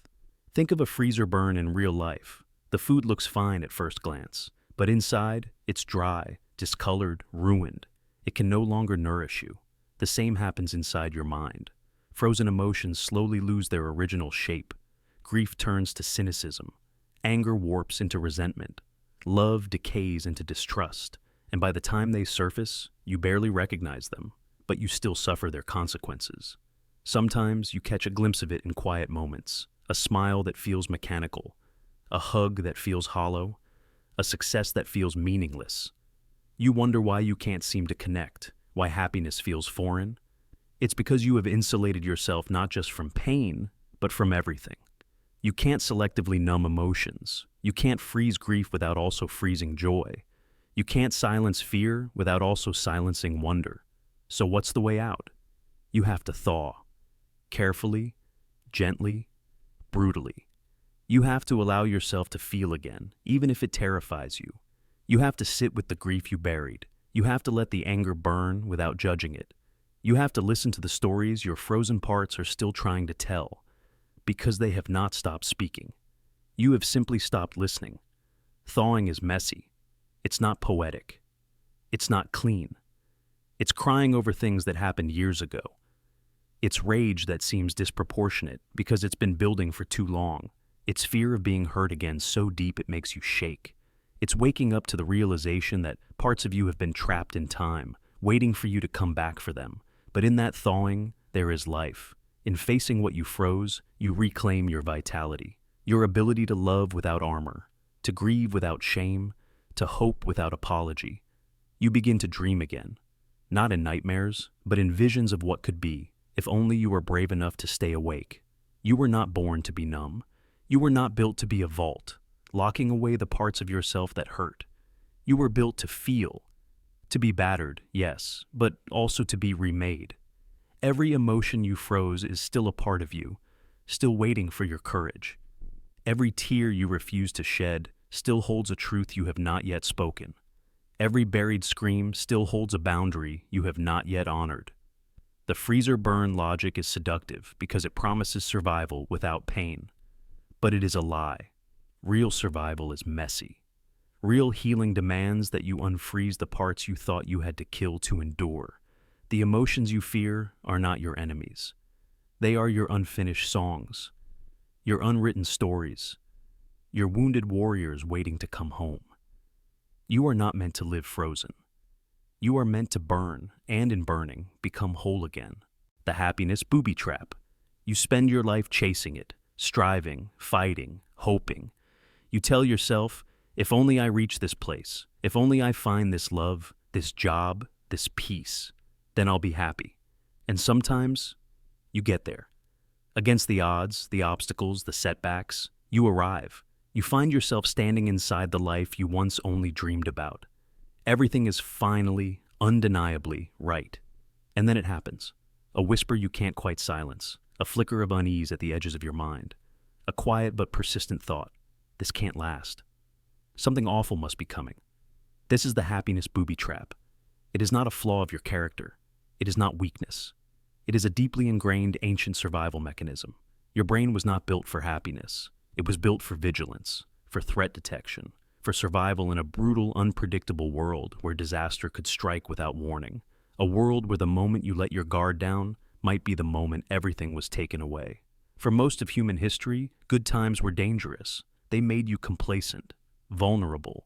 The sound of laughter could mask the snap of a predator's branch. The feeling of safety could blind you to the shifting winds of a coming storm. So your brain evolved to be suspicious of too much comfort, to pull you back from full surrender, to whisper warnings even when there is nothing visible to fear. That's why joy sometimes feels like standing on the edge of a cliff. The view is breathtaking, but some part of you is already bracing for the fall. This is not just poetry. Neurologically, the amygdala, the brain's fear center, remains active even during moments of intense happiness, especially if happiness feels new, unfamiliar, or hard-earned. Your brain scans the environment for threats even while you're celebrating. It's not enough for things to be good. Your mind needs to know how they could go wrong. It draws up contingency plans for pain that hasn't yet arrived, and in doing so, it plants the first seeds of fear inside your happiness. You might start imagining worst-case scenarios. You might become hyper-aware of tiny flaws, invisible risks, distant shadows. A minor cough becomes a terminal illness. A delayed text becomes a betrayal. A quiet day becomes a prelude to catastrophe. Your joy becomes haunted. And because emotion is self-reinforcing, fear breeds more fear. Doubt breeds more doubt. Until the happiness you fought so hard to find feels poison from within, the booby trap has sprung. You begin to believe that happiness is dangerous, that hope is naive, that success is a setup for inevitable ruin. You start to sabotage yourself, often unconsciously. You pick fights, you withdraw from love. You abandon projects that once thrilled you. Better to fall now, you reason, than to be pushed later. Better to leave the party early than to stay until the music stops and the lights come on. But the tragedy is this. The catastrophe you fear so deeply is often not waiting for you. You are building it yourself, brick by brick, thought by thought. Every time you let fear hollow out your joy, you create the very loss you were desperate to avoid. The happiness booby trap doesn't just steal your peace. It robs you of the life you've earned. And it's so subtle, so convincing. You don't realize you're bleeding out until you're already on your knees, wondering why happiness always feels just out of reach, even when you're holding it in your hands. The truth is, your brain is lying to you. Yes, bad things can happen. Life is uncertain. But constant dread does not prevent suffering. It only guarantees that you suffer twice, once in imagination and once in reality, if it ever comes at all. Most of the things you fear will never happen. And even if they do, you will meet them with the same resilience that brought you this far. You don't have to live in the shadow of a future that may never arrive. You can be happy, fully, fiercely, unapologetically happy. It will feel uncomfortable at first. It will feel reckless, vulnerable, exposed. Your mind will scramble to find cracks in the glass, weaknesses in the foundation. That is the old program running, the ancient script written by ancestors who lived in caves and fled from lions. Thank that part of you for trying to keep you safe, but don't let it steal your life. You are not standing in the wilderness. You are not being stalked by predators. You are not living in the world your ancestors feared. You are living in the world you built through courage, through sacrifice, through stubborn hope. You owe it to every version of yourself who fought to survive, to actually live. Joy is not an ambush waiting to fail you. It is a rebellion against fear. It is a declaration that even in a world of uncertainty, you choose to open your heart anyway. You are allowed to trust happiness. You are allowed to rest in it. You are allowed to believe that sometimes good things stay. When you feel the whisper again, the tug of doubt, the sudden chill across your soul, pause, smile. Recognize it for what it is, an old warning, a rusty alarm, a ghost of a time when vigilance meant life or death. And then, gently, lovingly, choose to stay with the joy. Because happiness is not a booby trap. It's a home you are learning to trust again. A home you built with your own two hands, and you deserve to live there. Not with one foot out the door. Not with your hand hovering over the panic button. But fully, fiercely, here, in the sunlight of a life you fought to create. Because sometimes things really do go right, and sometimes they stay that way. The uncertainty algorithm, you chase an answer, a burning need to know, to pin the world down into something solid. You ask, you search, you fight for understanding, and sometimes you find it. A moment of certainty, a conclusion that seems immovable, a stone planted in the river of chaos. But then, without warning, it splits. New questions seep out from its cracks. New doubts spiral out from its center. Every answer, instead of closing the door, bursts it wide open into 1,000 new corridors. The certainty you fought for becomes the foundation of deeper confusion. And if you are brave enough to keep asking, you realize there is no final door, no last room, no ultimate truth waiting quietly at the end of the labyrinth. There is only the uncertainty algorithm, built into the fabric of reality itself. Every solution is a trigger. Every certainty is an invitation to new questions.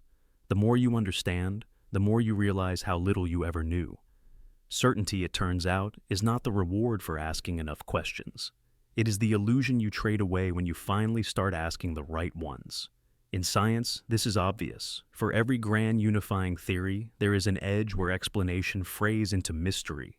Newton mapped the forces of nature, then quantum mechanics shattered them into absurdities. Biologists unlocked the secrets of life, only to discover deeper puzzles of consciousness and emergence they could not explain.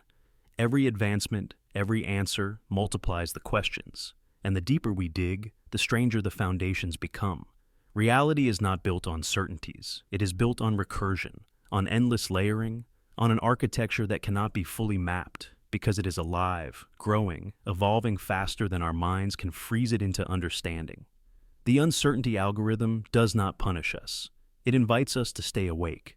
But most people cannot endure it. They are addicted to certainty the way drowning men are addicted to breath.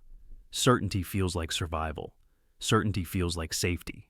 So, they choose easy answers, tribal beliefs, simplistic ideologies, black and white morality. Anything to stop the spinning of endless questions. Anything to pretend the world is flat and still and easily understood. And the moment they grip certainty too tightly, they stop asking. They stop growing. They stop seeing.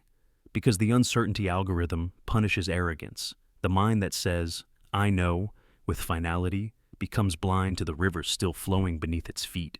It becomes a relic, a monument to a truth that was already rotting the moment it was spoken. You want to know how alive you are? Measure how many questions you are still willing to ask about the things you think you already know. Certainty feels strong, it feels righteous, but it is fragile. It can be shattered in a single breath, a single moment of clarity. Uncertainty, by contrast, feels vulnerable, but it is the only real strength. To walk willingly into the unknown, to plant your feet in shifting sand and still move forward, to admit without shame, I don't know, I may never know. And that is not failure, it is freedom. Because in the end, the most dangerous people are not those who doubt too much. It is those who doubt too little, those who believe too completely, those who are so sure they have found the final answer that they will kill or die to defend it. Certainty breeds stagnation. Stagnation breeds decay. Decay breeds collapse. Every empire that rotted into dust began first by believing it understood everything it needed to know.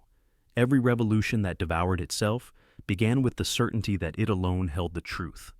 The uncertainty algorithm is not your enemy. It is your compass. It forces humility. It forces awe. It forces you to live in a world bigger than your mind can hold. And once you accept that, truly accept it, you begin to see with different eyes. You see that every answer is provisional. Every truth is a temporary bridge.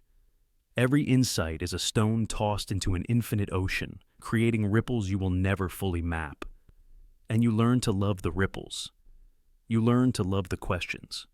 You stop seeking certainty like a drug, and start seeking understanding like an endless pilgrimage. You realize that the more certain someone is, the less they have truly asked. The fewer doors they have dared to open. The fewer mirrors they have dared to look into. Because real questioning is terrifying. It dismantles the self. It burns down the structures you built your identity upon. It leaves you standing naked before the infinite, and trembling not with fear, but with awe. The uncertainty algorithm will never give you a map. It will never let you finish the story. But if you let it, it will give you something far rarer. It will give you aliveness, a mind that is not caged by its own conclusions, a spirit that does not mistake familiarity for truth. a soul that can dance with mystery instead of collapsing before it. You are not here to conquer uncertainty. You are here to ride it, to ask again and again with open eyes and open hands, what else? What else lies beyond what I think I know? What else beats under the skin of this reality I can barely comprehend? And when the small answers come, when the certainties whisper their tempting songs, you will listen, but you will not kneel. You will nod, you will learn, you will hold them loosely, knowing they are not the end. They are only the beginning of better questions. You will walk deeper into the labyrinth, not because you expect to reach the center, but because the walking itself is the point. Because to seek without end, to wonder without arrogance, to question even your own questioning, that is what it means to be truly awake. Every answer spawns more questions. The more certain you are, the less you've truly asked. Remember that. Carry it like a blade. Carve your way forward with it, and never stop moving, never stop asking, never stop being dismantled by wonder. That is the real algorithm. That is the real journey. The reality value drop. Imagine standing in front of something beautiful. A sunset smeared across the sky in colors too vivid to name. For a moment, it holds you, captivates you. Something stirs deep in your chest, something ancient and wordless. Wonder, awe, magic. And then you start to think. You name the pigments in the atmosphere. You explain the scattering of light, the angle of the sun, the molecules floating between you and the horizon. You understand it. You dissect it. You conquer it with thought. And just like that, the spell breaks. This is the reality value drop, the strange, tragic phenomenon where the more you analyze the magic of something, the duller it becomes, until only dry bones remain. It begins innocently. Humans are creatures of curiosity. We need to know. We pull apart mysteries because it gives us a sense of control over a chaotic world. We want to believe that if we understand the machinery behind the magic, we can hold it tighter, appreciate it deeper. But often, the opposite happens. The more pieces we break something into, the more we lose the soul that bound those pieces into meaning. Think of a song that once made your chest ache, a melody that flooded your veins with emotion. If you study it too long, measure its beats, break down its chords, map its structure, the magic bleeds away. You can describe the song now. You can replicate its mechanics. But the ache, the pulse, the shiver it once summoned, gone. Because magic lives not in the explanation, but in the experience.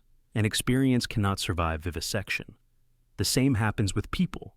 You meet someone who dazzles you, a friend, a lover, a stranger. At first, their presence is luminous, inexplicable.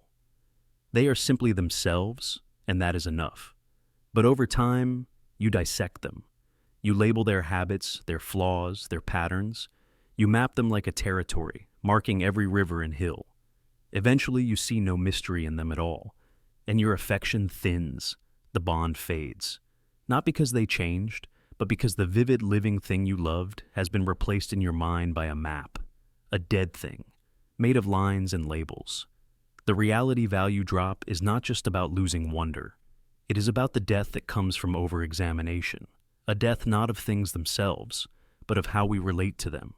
Children live largely immune to it. To them, a butterfly is a miracle, a puddle is an ocean, a broken clock is a portal to another world. They do not need to know why a thing is beautiful. They accept beauty without dissecting it. They exist inside the magic, unafraid. But as we grow, we learn to demand explanations. We are taught that knowledge is power, and that mystery is weakness. We are taught to dismantle everything we love until it lies in pieces at our feet. Understandable, yes, but lifeless. This is why some artists say they fear mastering their craft too deeply. They fear that knowing too much will strangle the very thing that made them fall in love with creating. That once the magic is pinned to a board with perfect labels, it will never fly again. Science, philosophy, even spirituality, all suffer from the same paradox. The search for understanding is beautiful, vital, but it comes with a cost. Every answered question steals a little piece of mystery. Every dissection thins the vibrant blood of awe into something cooler, cleaner, but infinitely sadder. And yet, we can't stop. We are addicted to knowledge, addicted to pulling apart, addicted to the brief power that comes from saying, I understand. Even if what we once loved dies quietly in our hands, you might notice it in your own life. The first time you learned how a magic trick was done, and never again felt the same thrill watching it.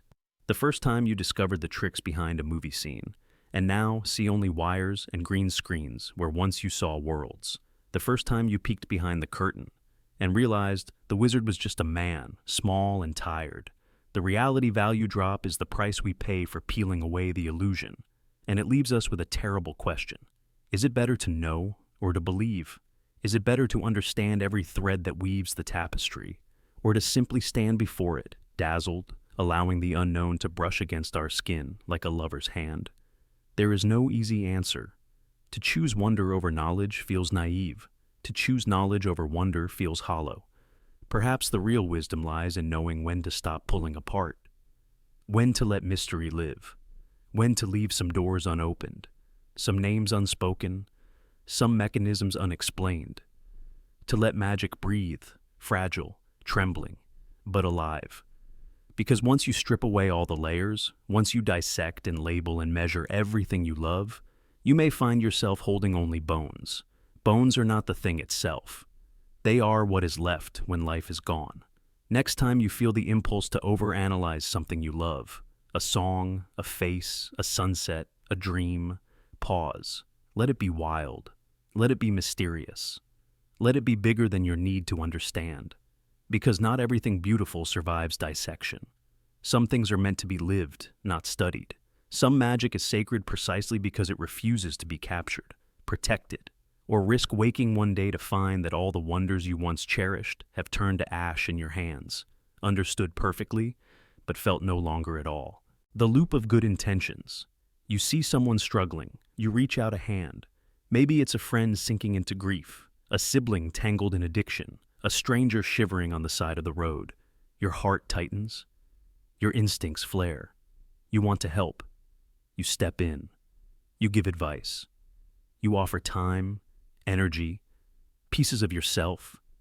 You believe you're saving something precious, but slowly, almost invisibly, something shifts. Your help doesn't land the way you hoped. Your advice gets ignored. Your energy gets drained. Your presence, once a comfort, becomes a pressure. You try harder. You pour more of yourself into fixing it. And somehow, impossibly, the more you help, the worse things seem to get. This is the loop of good intentions, the endless, exhausting cycle where trying to help too much ends up hurting, but doing nothing feels unbearable. So you keep spinning, caught between guilt and exhaustion, hope and disappointment. It feels like you're drowning while trying to save someone else from drowning. And the more desperately you thrash, the deeper you both sink. In psychology, this dynamic is known as enmeshment. It happens when boundaries dissolve under the weight of compassion, when your identity gets tangled with someone else's pain, when you stop asking, what do they need, and start believing, their survival depends on me. At first, it feels noble, selfless, righteous, but it's a trap. Because helping, when driven by fear or guilt instead of clarity and respect, can become controlling. It can rob the very person you're trying to save of their agency, their dignity, their right to choose their own path, even if that path includes failure or pain. And in trying to carry their burden for them, you fracture under the weight. You become resentful, exhausted, in a hollowed out. But stopping feels even worse, because if you step back, if you let them stumble, the guilt sinks in. A gnawing, brutal voice whispering, if you had stayed, maybe it would have been different. And so, you keep spinning. You give advice even when it's not wanted. You offer solutions when silence would be kinder.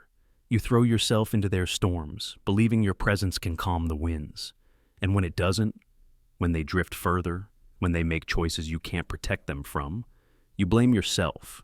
You believe your failure to fix them is a failure of love. But it's not. Because love is not rescue. Love is not control. Love is not self-erasure disguised as loyalty.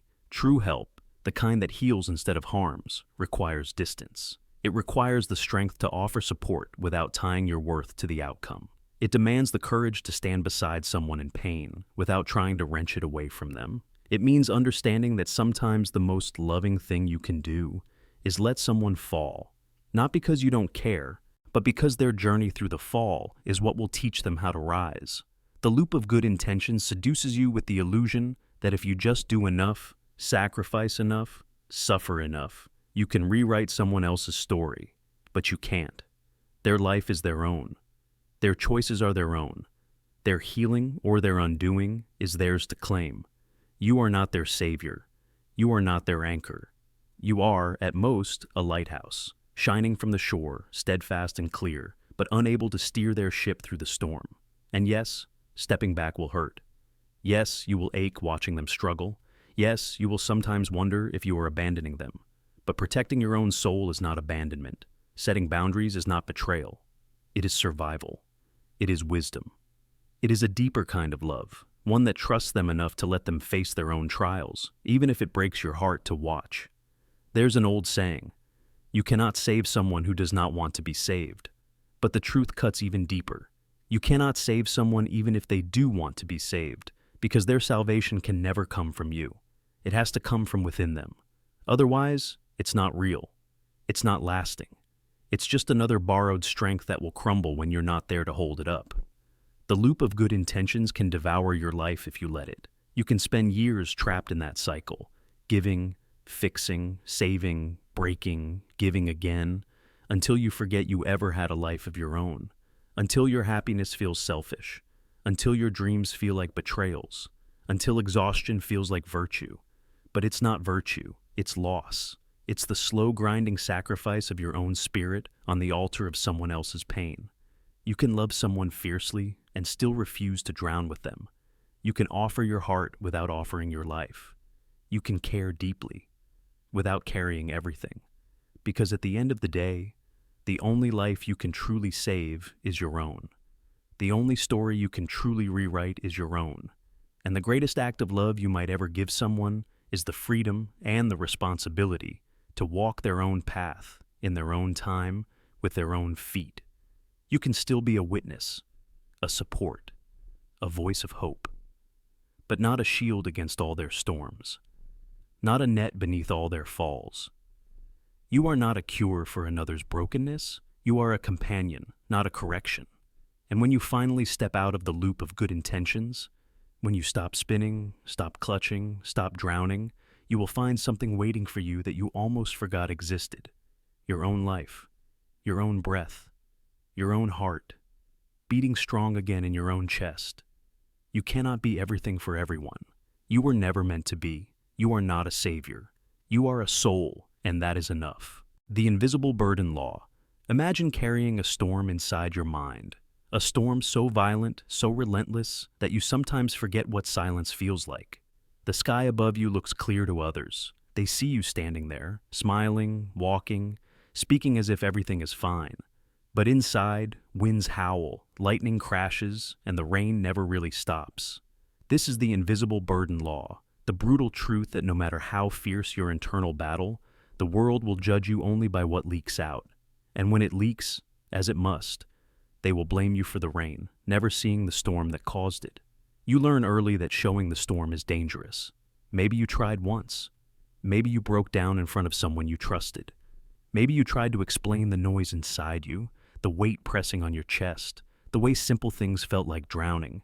And maybe they looked at you with confusion, impatience, or even contempt. You're overreacting. You just need to toughen up.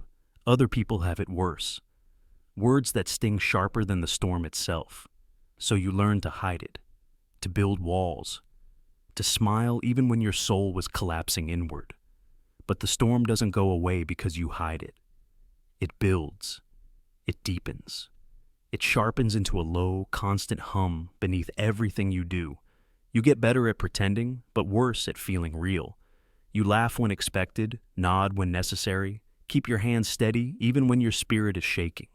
You become a master of camouflage, hiding chaos behind composure. And yet, the cracks show. They always do. You snap at someone over something trivial. You cancel plans because you can't face another hour of pretending. You withdraw. You forget things. You make mistakes. Small leaks from the storm inside. And when they happen, the world pounces. You're lazy. You're unreliable. You're cold. The rain falls from your broken sky, and they blame you for getting wet. They don't see the sleepless nights. They don't hear the endless arguments in your mind. They don't know the energy it takes just to appear normal for a single hour. They only see the moment you falter, and they judge you as if that falter defines you. This is the cruelty of the invisible burden law. You are responsible not just for surviving the storm, but for making sure no one else even notices it exists. And if you fail, if a drop of your hidden agony slips into the open, the burden doubles. Now you must carry the storm and the shame. Now you must apologize for being human, for bleeding when you were supposed to stay armored, for weeping when you were supposed to be silent. It's a lonely existence. You start to question your own worth. Maybe I am too much. Maybe I am broken. Maybe I deserve the distance people put between us. You internalize the blame until the storm becomes part of your identity, a private hurricane you believe you must fight alone forever. But here's the truth. The storm was never your fault. It was born from experiences, from wounds, from battles fought in silence. It was shaped by betrayals, by losses, by pressures no one else could see. It is not a flaw in your character. It is proof that you have endured, that you have continued to walk through a world that demands silence from the broken and punishes the noise of suffering. The invisible burden law is not fair. It is not just.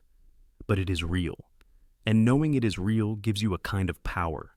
Because if you accept that most people will never understand your storm, you can stop waiting for their permission to heal.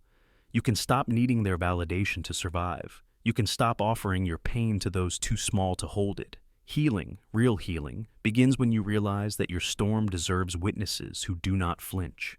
People who understand that rain is not weakness, that the thunder inside you is not anger, but grief finding its voice, that the wind tearing through your mind is not chaos, but strength refusing to be buried. Those people exist. They are rare. They are precious. But they are real. You will know them because they will not shrink when your storm shows. They will not scold you for raining.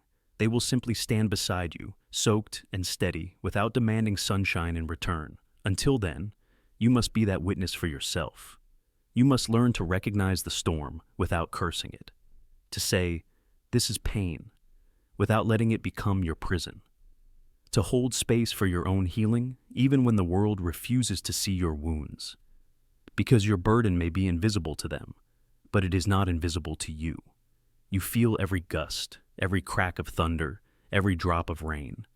And that means you are real. You are brave. You are enduring something they will never even glimpse. And still, you rise. Still, you show up. Still, you try. And in that trying, in that stubborn refusal to let the storm destroy the core of who you are, you become something fierce and beautiful. You become the storm's master, not its victim. You carry the rain, yes, but you also carry the seeds of new life that only rain can bring. And someday, somewhere, someone will look at you, not with blame, not with judgment, but with awe. They will see not the rain, but the garden you built from the ruins. They will understand. Until then, never apologize for the storm inside you. It is not your shame. It is your proof. Proof that even against invisible wars, you chose to stay alive. The infinite advice loop. You seek advice because you're uncertain. You reach out because something inside you aches for clarity, for direction, for permission to move, and the world answers. Friends, mentors, strangers, all offering words, insights, warnings, encouragements. You nod, you listen, you weigh their advice carefully, and then you reject it. Not always out loud, sometimes just quietly, internally, a subtle recoil, a faint resistance that says, no, that's not it. And so you ask again. Another friend, another article, another video, another late-night conversation, another whispered plea into the void. What should I do? And again the world answers, and again you find yourself unsatisfied. This is the infinite advice loop. It's the cycle where you keep seeking, keep questioning, keep searching, not for the right answer, but for the right feeling. You don't want advice that simply makes logical sense. You want advice that fits into the shape of your longing. Advice that slides perfectly into your fear, your hope, your half-formed dreams, and makes them feel safe. You're not looking for truth. You're looking for emotional permission. This is why even brilliant advice can feel wrong, It can be perfect, rational, wise, and yet still feel like a heavy coat you can't force yourself to wear. Because deep down, advice doesn't just solve problems. It collides with identity, with ego, with memory, with secret desires you can barely admit to yourself. You might be hoping for advice that says, stay, but everyone tells you, go. Or you might be yearning for permission to leap, but all you hear is, be careful. And so, you reject it. You start over. You ask again, hoping someone, somewhere, will deliver the verdict that feels right, that confirms the version of the story you secretly want to believe. But the loop never ends that way, because advice can never fully substitute for decision. No matter how much you seek it, no one else can cross the threshold for you. No one can lift the burden of risk from your shoulders. No one can guarantee that the path you choose will not hurt. And so, advice, no matter how lovingly given, feels inadequate, wrong, incomplete. Because it is. Advice was never meant to carry you. It was only ever meant to point. You still have to walk. The infinite advice loop becomes a trap because it promises that certainty is just one more conversation away, one more opinion, one more survey, one more sleepless night of turning over words in your mind like stones in a river. But certainty isn't found. It's built. It's built by choosing, by accepting that even the best advice cannot erase uncertainty, cannot shield you from regret, cannot guarantee that you won't hurt people, or lose something, or change your mind later. You think you're seeking guidance, but often you're seeking an escape from responsibility. Because when you finally decide, really decide, you become responsible for the outcome. No longer can you blame bad advice, wrong timing, misunderstanding. The decision becomes yours, entirely, terrifyingly. And that's the true fear, not that you'll choose wrong, but that you'll choose alone. So you linger in the loop, not because you're lost, but because you are afraid to be found. There is nothing wrong with seeking advice. Wisdom can illuminate, perspective can sharpen, shared experience can soften the loneliness of hard choices. But advice is a tool, not a substitute. It's a flashlight for the path, not the path itself. Imagine this. A traveler stands at a fork in the road. They ask every passerby which path to take. Some say left. Some say right. Some say build your own road. Some say turn back. The traveler listens to all of them and remains frozen, because none of the answers erase the fundamental truth. Whichever way they go, it will be their feet that carry them. Advice is not salvation. Advice is not armor. Advice is not certainty. Advice is a mirror, reflecting back pieces of yourself you must gather into a decision. If you wait for advice to make you feel invincible, you will wait forever. If you wait for advice to make you feel no fear, you will wait forever. If you wait for advice to make the risk disappear, you will wait forever. The infinite advice loop does not end when someone gives you the perfect answer. It ends when you accept that no perfect answer is coming. It ends when you realize that advice is information, not absolution. It ends when you choose to move, even while your hands still tremble. It ends when you understand that regret is not the enemy. Regret is a companion on every real journey, because every real journey involves leaving something behind. The real courage is not in finding the perfect advice. It's in trusting yourself to survive the consequences of imperfect choices, because you will. You have before. You will again. You don't need advice that fits like a glove. You don't need advice that sings like a prophecy. You need to listen to others, yes, but mostly, deeply, fiercely, to yourself. Not to the fearful voice that wants endless guarantees. Not to the impatient voice that demands escape, but to the quieter, braver voice beneath them both. The voice that says, I may not know everything, but I know enough to take the next step. The voice that says, I may not feel ready, but I am willing. The voice that says, I may be afraid, but I will not let fear be the architect of my life. The infinite advice loop ends the moment you step forward, uncertain but committed. The moment you stop asking, what's the right choice?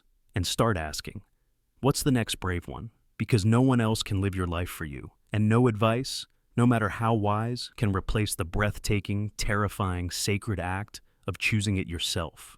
The sanity simulation concept. You think you are sane. You wake up. You eat breakfast. You dress yourself. You smile when you're supposed to smile. You frown when you're supposed to frown. You carry your body through a maze of expectations so fluidly that no one stops you, no one questions you, no one points and says, "Something's wrong." So you believe you are whole. You believe you are sane. But what if sanity is just simulation? What if it's not about what you feel inside, but how well you follow the script outside?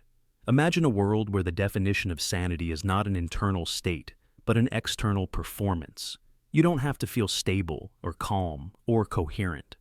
You just have to behave predictably enough that others are comforted by your existence. You just have to hit the right marks, say the right words, laugh at the right jokes. Your inner world can be a swirling vortex of chaos and despair, but if the surface remains smooth, you pass the test. The sanity simulation is not an act of deception. It's an act of survival. You learn it young. You cry too loudly, they hush you. You laugh at the wrong moment, they frown. You express an inconvenient truth, they correct you. Slowly your raw, untamed self shrinks. It dresses itself in the costumes of normality.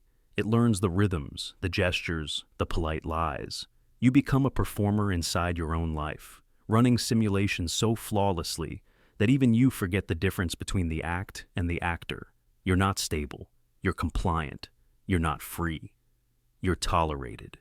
And the better you perform, the deeper the dissonance grows. Because somewhere under the layers of polite nods and careful smiles, something else is pulsing. Something furious. Something vast. Something that knows the script is a lie. That the smooth surface of sanity is an ocean stretched thin over an endless chasm. Every society defines its own simulation rules. In some places, you must be loud to be seen as strong. In others, quiet to be seen as wise. In some cultures, endless cheerfulness is sanity. In others, stoic suffering. The rules shift, mutate, evolve, but the game remains the same. Adapt or be exiled. Conform or be crushed.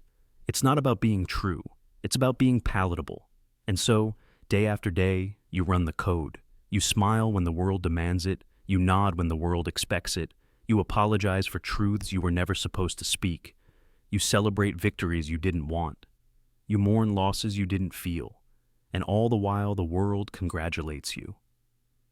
You're doing so well, they say. You're so strong. They don't notice that the strength they admire is the strength to hide your real self deep underground, where it can't disturb the fragile architecture of the simulation. You begin to wonder, what would happen if you stopped?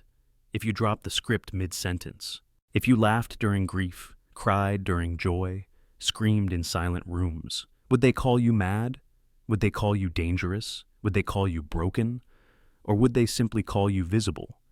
Because the sanity simulation is not designed to help you.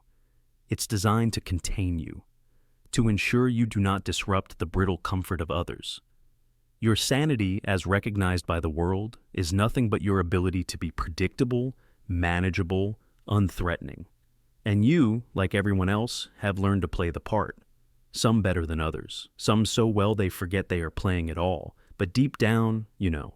You feel the glitch when you pause too long before answering a simple question, when your body wants to say no, but your mouth says yes, when you agree just to avoid the exhausting violence of explaining your real thoughts. That flicker, the hesitation, the fracture, that's the real you, struggling against the simulation. And it's terrifying.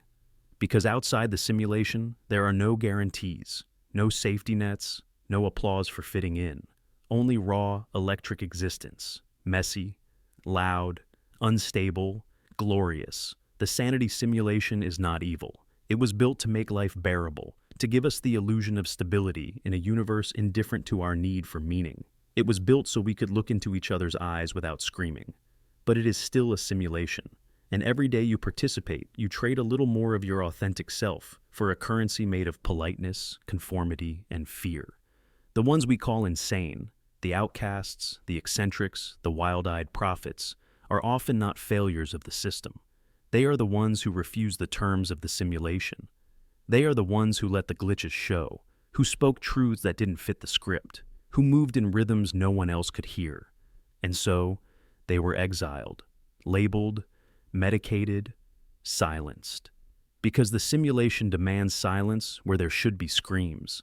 It demands smiles where there should be revolt. It demands obedience disguised as mental health. But here's the truth most never dare to say out loud. If you are truly sane inside a world that demands a simulation of sanity, you are not truly awake. You are comfortably numb. You are elegantly anesthetized. You are a dreamer dreaming a dream inside a cage built of velvet and rules. And if you wake up, if you really wake up, you will see it for what it is. You will see the cracks, the repetitions, the desperate eyes behind the polite masks. You will realize that almost everyone you meet is simulating too. And you will understand that the question was never, am I sane? It was always, how well am I pretending? The sanity simulation is everywhere, in every small talk conversation, in every forced smile, in every silence that should have been a scream. It is the air we breathe, the language we speak, the skin we wear. You're not sane. You're just invisible enough not to alarm the other players. You're just cooperative enough to be left alone. You're just smooth enough to pass through crowds without triggering the system's alarms. But deep down, somewhere the simulation can't reach, you are still there, still glitching, still remembering, still daring to wonder what life would be like if you ripped the mask off and kept walking. If you let yourself be seen, if you dared to be real in a world that fears reality more than anything else. You're not here to perfect the simulation. You're here to break it. And in doing so, find the self that was never meant to be hidden in the first place. Not sane, not broken, just alive. The fate disobedience illusion. Imagine running from something you cannot name. You make choices, careful, strategic, desperate, all designed to avoid a fate you fear. You change jobs. You end relationships. You move cities. You erase old versions of yourself like footprints in sand. And still, somehow, impossibly, you find yourself exactly where you swore you would never be. This is the fate disobedience illusion, the paradox where every attempt to dodge destiny only leads you more surely into its arms. You believe you are choosing freedom. You believe you are plotting a new path, building a barricade against inevitability, but underneath every frantic decision, the original fear guides you like a magnet. Every time you move away from it, you are still orbiting it, still ruled by it, still stitched into the pattern it has already woven for you. And the harder you pull against the thread, the tighter it binds. The ancient Greeks knew this. Their tragedies are littered with it. Oedipus, trying to outrun a prophecy, leaves his home, and by doing so, fulfills it. In his attempt to sidestep destiny, he races headlong into it. The very fear of fate becomes the fuel that ensures it happens. And we do the same. You reject the job you fear will trap you, and find yourself years later trapped in a different prison, just as stifling. You avoid a certain kind of love because you fear heartbreak, and stumble into a colder, quieter kind of loss. You run from pain, only to create pain by the running. Because when fear shapes your choices, destiny already has you. Fate is not a single road paved by an external force. It is a field of invisible gravity pulling on your heart, your mind, your secret beliefs. When you act out of avoidance, you are not defying fate. You are dancing to its music, even if you don't hear the melody. Psychologists call it ironic process theory. The more you try not to think about something, the more powerfully it roots in your mind. Try not to think of a white bear, and suddenly you can think of nothing else. Your efforts to avoid destiny activate the very circuits that lead you there. The truth is chilling. Fate does not need you to believe in it. It only needs you to fear it. And fear, more than belief, shapes outcomes. You may believe you are free because your steps are your own, but if every step is dictated by what you refuse to face, your path is still carved by the shape of your dread. Imagine a river trying to avoid the ocean. It twists, it loops, it stalls in muddy basins.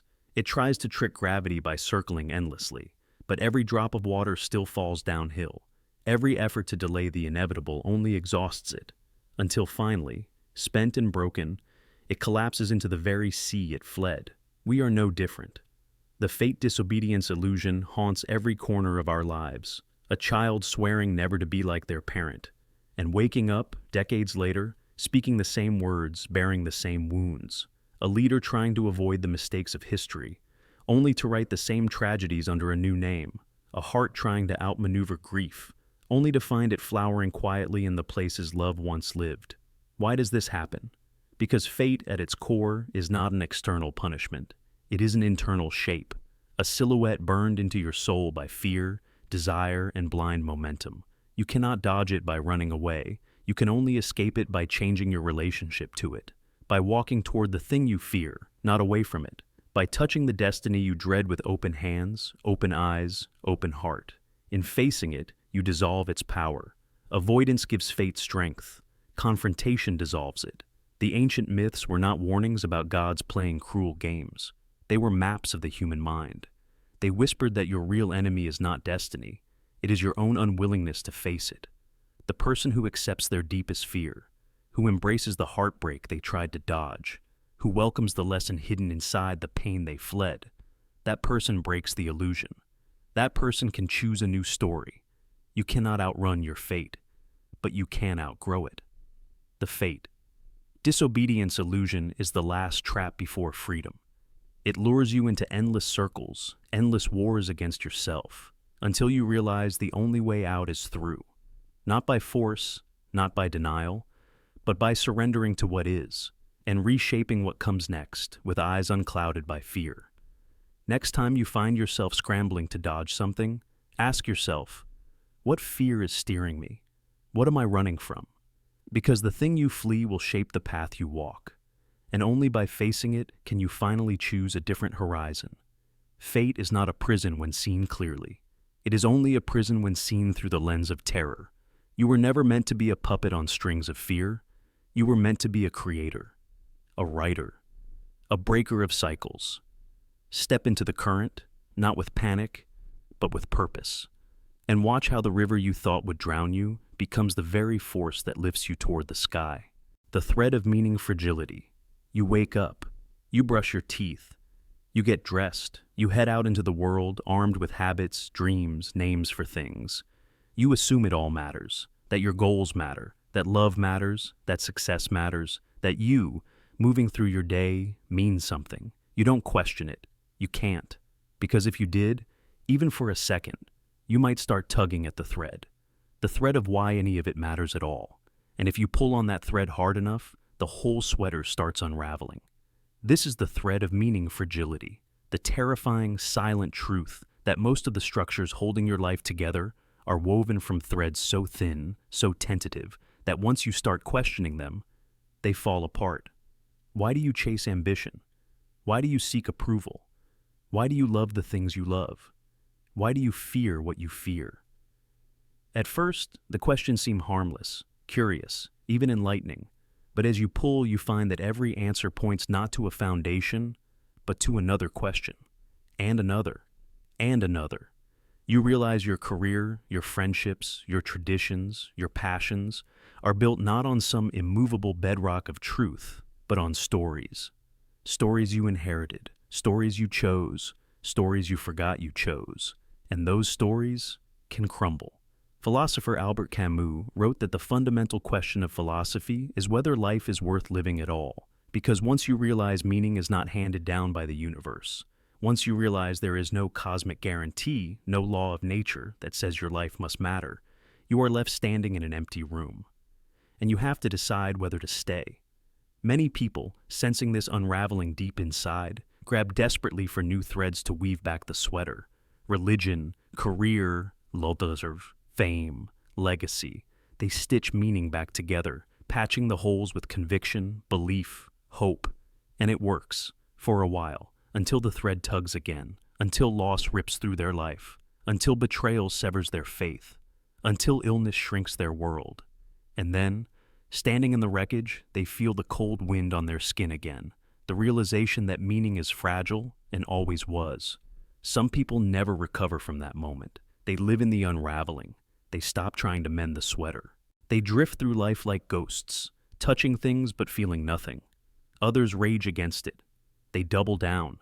They sew the threads tighter, louder, harder, building ideologies, movements, identities so rigid that any crack feels like death, because it would be.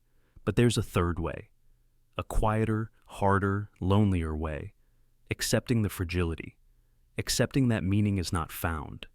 It is made, moment by moment, thread by thread. That love matters because you choose it to matter. That work matters because you pour your breath into it. That life matters because, in the face of silence, you decide to sing anyway. You become the weaver, not the wearer. You stop chasing some cosmic justification for your existence. You start creating it. Not because you were promised a reward, not because someone is keeping score, not because the universe owes you closure, but because you are alive, because your breath still rises and falls, because in a meaningless universe, the act of choosing meaning is the most defiant, beautiful rebellion possible. The sweater will always unravel. That is its nature. It was never stitched from immortal thread. But every time you pick up a needle, every time you laugh despite sorrow, love despite fear, build despite knowing it will crumble, you are stitching a new pattern onto the world. And that pattern is real. It will fray. It will tear. It will be forgotten. But for a while, it will exist. And it will be enough. The thread of meaning, though, fragility is not a curse. It is a mirror. It shows you that your life's value was never something waiting to be discovered, like a gold coin buried in dirt. It was something you were always meant to forge with your own hands. And yes, you will sometimes fall into the void. You will sometimes sit in the wreckage of unraveling, too tired to pick up the needle again. That's part of it too. Rest, grieve, break. But when you are ready, when the silence inside you grows too loud, you will begin again. And maybe this time, you won't weave your sweater to impress, or to please, or to conquer. Maybe you will weave it simply because creating warmth in a cold universe is its own form of triumph. You are not a failure because the threads come loose. You are not broken because you question why anything matters. You are awake. And being awake means feeling both the beauty and the terror of existence raw against your skin. Pull the thread if you must. Let it all unravel. Then, pick up the pieces and make something even better. Something stitched with your blood, your breath, your defiance.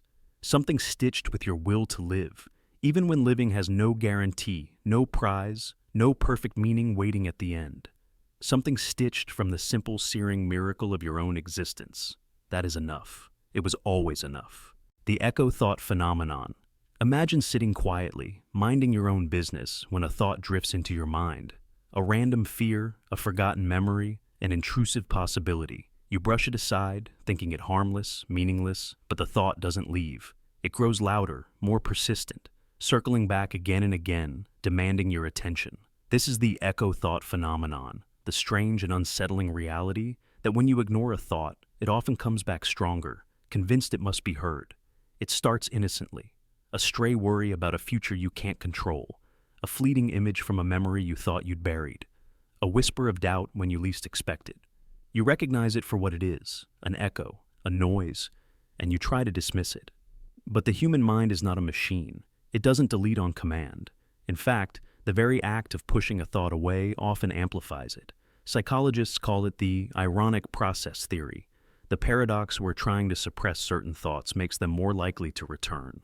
It's as if your mind, sensing that something is being silenced, flags it as critical information. The brain, evolved for survival, interprets suppression as a threat response, and in its desperate attempt to protect you, it keeps bringing the thought back, louder each time, convinced you must face it. You tell yourself, don't think about it. But the mind doesn't hear the don't. It hears the object itself. It. The fear, the doubt, the memory. And suddenly the thought you wanted to banish becomes a shadow that follows you from moment to moment. You might be trying to work, to laugh with friends, to fall asleep, and there it is again. That echo. That persistent knocking on the door of your mind. Sometimes it's harmless. A song stuck on repeat, a worry about a minor mistake. But other times, it's darker. An old regret. A hidden guilt. A fear you never dared name. And each time you try to ignore it, it pounds louder, as if the very walls of your mind are vibrating with it. Over time, this phenomenon can become corrosive. Echo thoughts are not passive. They warp your emotions. They tangle your focus. They hijack your sense of control. You begin to wonder if you are your thoughts, or if you are simply a helpless observer as they storm through your mind without permission. Have you ever tried not to think about something right before bed? A mistake you made, a conversation you regret, a future you dread. The moment your head hits the pillow, the thought leaps out, fully awake, as if it's been waiting for the quiet to seize you. Echo thoughts thrive in silence, in solitude, in the absence of distraction. They feed on attention, even the attention of trying to resist them. And the more emotional weight the thought carries, the stronger the echo. A slight embarrassment might pass quickly, but a fear tied to your identity, a terror about failure, abandonment, death, those thoughts dig in. They spiral. They metastasize. One thought triggers another. One echo becomes a chorus. And soon, it's not just a thought. It's a whole world inside your mind. A universe built from fragments you tried to ignore. The tragedy is that most people, in their panic, react by trying harder to suppress the thought, to lock it deeper underground, to outrun it with distractions, addictions, noise. But suppression is not healing. Suppression is gasoline poured on the fire. Every act of resistance teaches the mind that the thought is dangerous. And so, the mind keeps checking, keeps replaying, keeps echoing. So what is the way out? Ironically, the answer is not to fight the echo, but to listen to it without fear. To allow the thought to exist without judgment. To say, yes, I see you. You are here. And then, to let it pass. When you stop running from the echo, you strip it of its power. It no longer needs to scream for your attention. It no longer needs to ricochet through your skull. It can do what thoughts are meant to do. Come and go. Mindfulness practitioners have long known this truth. They teach that thoughts are clouds drifting across the sky of consciousness. You do not grab the cloud. You do not curse the cloud. You watch it. You let it move. You stay grounded beneath it. It's not about controlling the mind. It's about releasing the need to control it. The echo thought phenomenon reminds us that our relationship with our own minds is often built on fear. We fear our own doubts, our own grief, our own anger. We treat thoughts like invaders, enemies to be defeated. But thoughts are not enemies. They are messengers. Some carry nonsense, some carry pain, some carry buried truths, but none of them can define you without your consent. You are not your thoughts. You are the awareness beneath them. You are the sky, not the storm. And once you understand that, even the loudest echoes lose their teeth. Even the darkest thoughts lose their chains. The mind will always generate noise. It will always send echoes across the vastness of your awareness. But you are not obligated to answer every call. You are not bound to wrestle every whisper. You are free to notice and release. You will think thoughts you don't want. You will hear echoes you wish you could silence. But you are not broken because of this. You are simply human, living with a mind evolved to survive a world it no longer fully understands. The real strength is not in having perfect control over your thoughts. It's in standing calmly inside the storm. It's in knowing the echoes will come and knowing they will pass. It's in choosing again and again to be the silence beneath the noise. Because in that silence, even the loudest thought loses its power. And you remain. The identity juice box. You give, over and over, pieces of yourself poured quietly into the hands of others. Your time, your energy, your forgiveness, your patience. You offer your mind when they need solutions. Your heart when they need comfort. Your silence when they need space. You stretch yourself thinner and thinner, hoping, somewhere deep down, that if you just give enough, you will finally be seen, finally be valued, finally be loved. But they don't see the cost. They only see the flow. They sip from you like you are an endless well, a bottomless juice box with a colorful straw stuck into your soul, and you, hollowing out a little more each time, still smile, still nod, still whisper, "I'm fine." This is the identity juice box. It's the phenomenon where you drain your own identity, your needs, your dreams, your voice, just to keep others full, to keep them comfortable, to avoid being the burden, to avoid hearing the accusation you fear most, you're selfish. It doesn't happen all at once. It's subtle, slow, 1,000 small concessions, 1,000 tiny betrayals of your own heart in favor of someone else's peace. You cancel your plans because someone else needs you. You swallow your anger because you're scared of seeming difficult. You reshape your opinions because you don't want to cause waves. You wear strength like armor, even as it crushes your ribs from the inside. And the cruelest part is, they praise you for it. You're so strong. You're so selfless. You're always there when I need you, as if that's the goal, as if that's the reward. To be seen not as a human being with limits and fractures, but as a resource, a function, a supplier of emotional fuel. They love the version of you that feeds them. They do not notice the withering, and maybe you tell yourself that's love. Maybe you think being needed is the same as being wanted. Maybe if you just hold out a little longer, give a little more, you'll finally feel full yourself. But it doesn't work. Because when your identity becomes a juice box for others, you don't get to drink. You don't get to refill. You don't get to exist except in relation to what others consume from you. And one day you look in the mirror, and the person staring back feels like a stranger, a shell, a ghost carrying the memory of who you used to be before you drained yourself dry for everyone else. You wonder, when did I disappear? You wonder, when did my dreams get so quiet? You wonder, when did my needs become inconveniences even to myself? And the tragedy is, you were never supposed to be a juice box.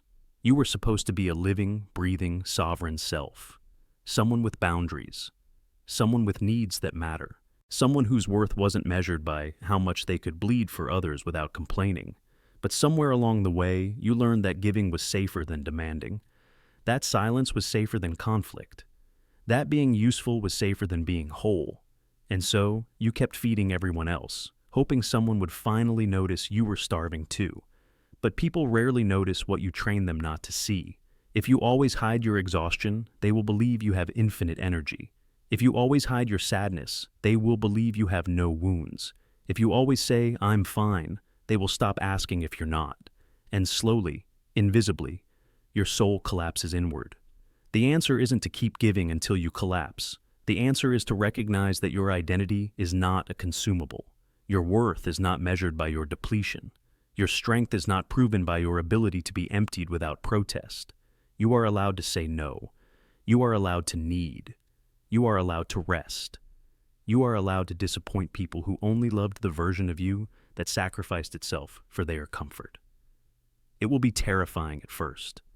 The first time you pull the straw out of your soul. The first time you say, "I can't." The first time you let someone be uncomfortable with your boundaries.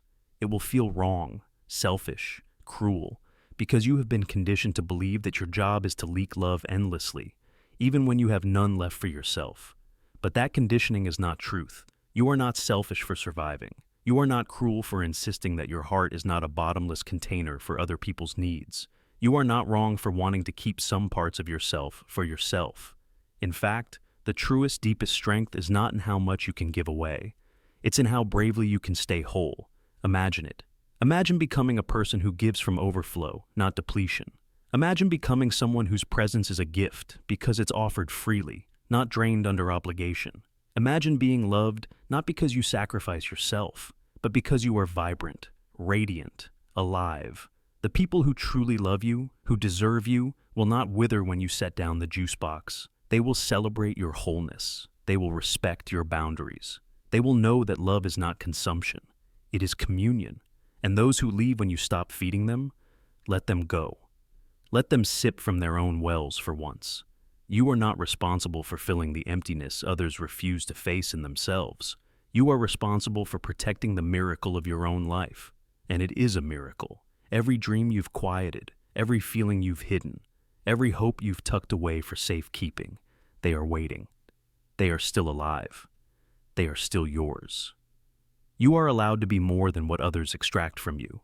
You are allowed to be whole. You are allowed to be seen, not for what you provide, but for who you are. So if you feel hollow, if you feel stretched thin, if you feel like you have become a product instead of a person, listen. It is not too late. Pull out the straw, seal the cracks, drink deeply of your own life again. You are not a juice box. You are a soul, and you are allowed to stay full. The empathy contamination spiral. You think you're feeling your own emotions. You think the sorrow you carry is yours, shaped by your life, your memories, your regrets. But slowly, without realizing it, something begins to seep in. The sadness of a friend, the despair of a stranger, the grief humming under the surface of a crowd. It slips under your skin like smoke. It settles in your bones like a secret you didn't choose, and you forget where your pain ends and where theirs begins. This is the empathy contamination spiral. It starts small, a pang of sympathy, a wince at someone else's tears, a tightening in your chest when someone else falters. You tell yourself it's kindness. You tell yourself it's connection. And for a while it is. But empathy, unchecked, can grow wild. It can overrun the boundaries of self. It can drown you in feelings that are not your own. You don't notice the infection at first. You absorb their grief, their anxiety, their exhaustion, carrying it as if it were yours. You confuse compassion with osmosis.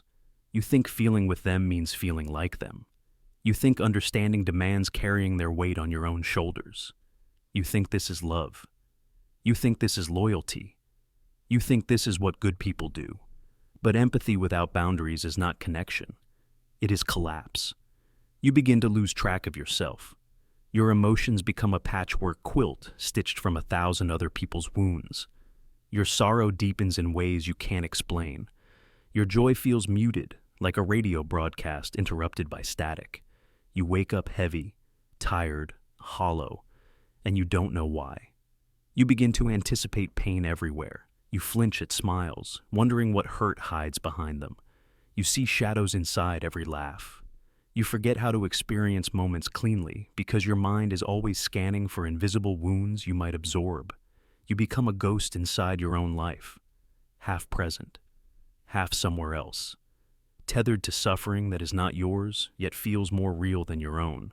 The empathy contamination spiral tightens slowly, like a noose, and by the time you realize you are trapped, you are already suffocating, already carrying griefs with names you don't even know, already wearing sadnesses like borrowed clothes that no longer fit. You lose the ability to ask, "What do I feel?" You only know, "What do they feel, and how should I feel because of it?" You begin to measure your worth by your capacity to bleed for others. You begin to believe that numbness is cruelty, and so you tear yourself open wider and wider to let the world flood in.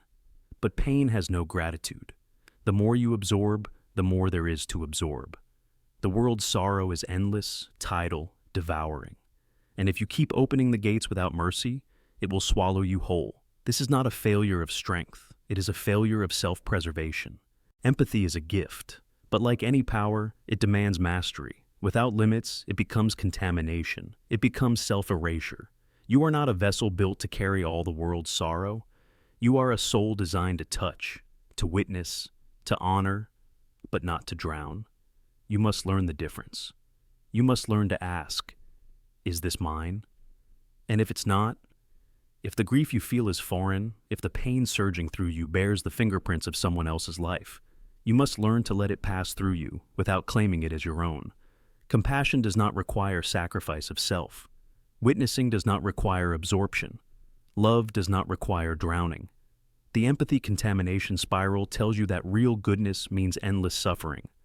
It lies. Real goodness knows when to hold hands and when to let go. Real goodness knows that you cannot heal others by dying inside their wounds. Real goodness understands that boundaries are not cruelty. They are survival. If you lose yourself entirely to the pain of others, you cannot help them.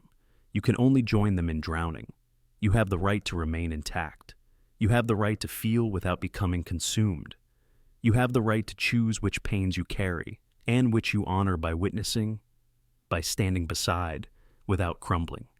Because sometimes the strongest act of love is not to bleed alongside someone, but to stay whole enough to offer them your hand when they are sinking. You must anchor yourself. You must build walls, not of indifference, but of resilience. You must trust that you are still good, still kind, still worthy.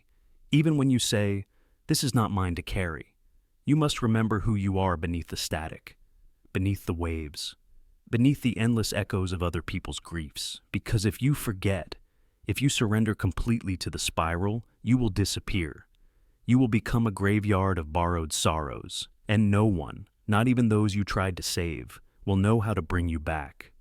Empathy is sacred, but it must be wielded, not worshipped. It must be a bridge, not a noose. Feel with them, cry with them, but always come back to yourself. Always come home.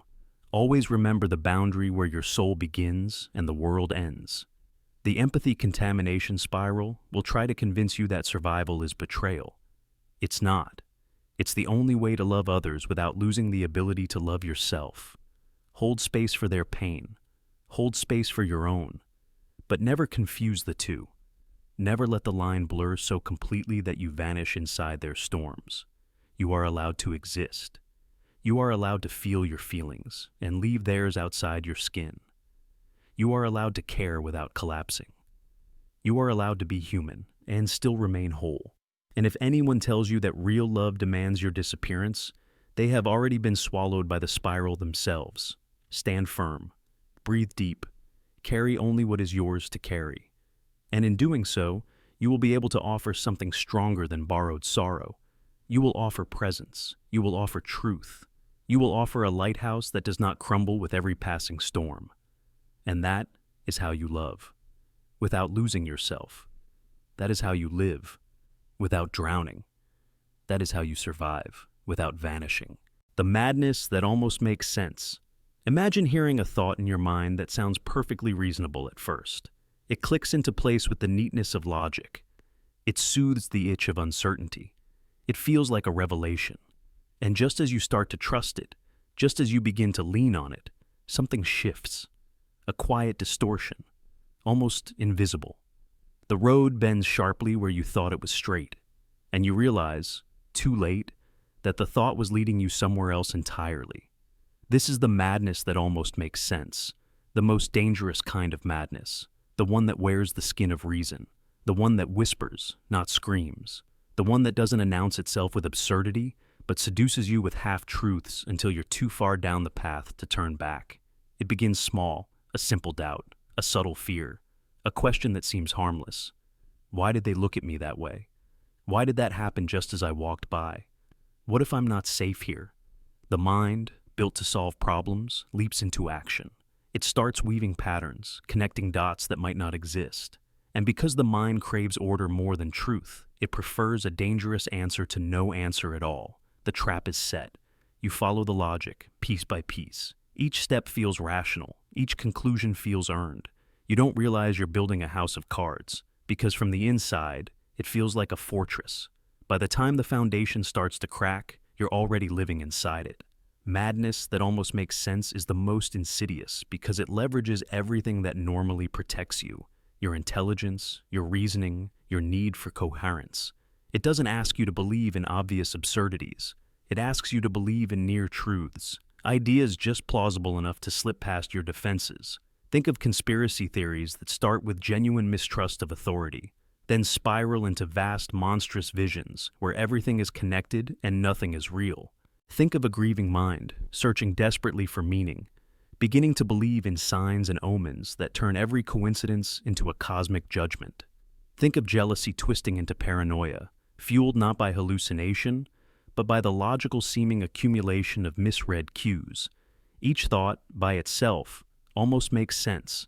It's the shape of the path, not the stones underfoot, that leads you somewhere dark. In psychology, there's a term for this: motivated reasoning.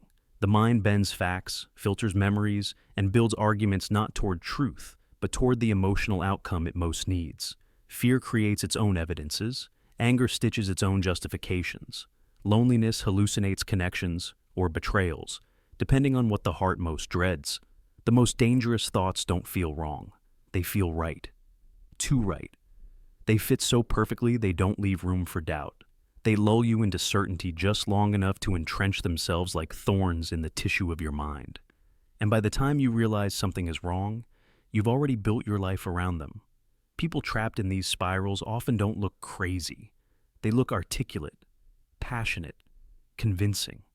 They can explain their worldview with precision because each part, examined alone, can almost stand. It's the overall shape that is broken, a shape they can no longer step outside to see. You might wonder, if logic itself can betray us, how can we ever trust our own minds? The answer is brutal. You can't trust only logic. You must also trust doubt. You must cultivate the ability to step back and question not just what you think, but why you think it. You must ask yourself, does this thought serve understanding or just soothe fear? Does it open more questions, or shut them down too neatly? Does it invite wonder, or only deeper suspicion? True sanity is not the absence of strange thoughts. It is the presence of doubt alongside them. It is the ability to say, "This makes sense, but it might still be wrong." It is the courage to sit inside uncertainty without needing to slaughter it for comfort. The madness that almost makes sense thrives where doubt dies. It grows fastest in isolated minds, closed systems, echo chambers where no outside light enters to challenge the beautiful, deadly symmetry of a wrong idea. You don't have to be insane to fall into it. You only have to be human. Every great collapse of reason, from individual delusions to collective manias, begins with thoughts that sound logical, just logical enough to silence the alarms. The Salem witch trials, the Red Scare, the darkest political movements. None began with obvious madness. They began with careful arguments, small fears, slight distortions that grew unchecked. And so, in your own life, be wary of the thoughts that feel too perfect. Be wary of the conclusions that close too tightly around your heart. Be wary of the neat stories you tell yourself about who is good, who is evil, why things happen, why you suffer. Madness does not always announce itself with screaming. Sometimes it arrives wrapped in reason. Sometimes it sounds exactly like the truth, until you realize the truth has been hollowed out from the inside. You will feel the twist if you listen closely. A moment of tightening, a narrowing of vision, a sudden rush of certainty that feels a little too sweet, a little too complete. That is the moment to stop. That is the moment to question. Because the most dangerous path is the one paved with thoughts that almost make sense, until you are halfway through and there is no way back. And by then, you are no longer walking the path. The path is walking you.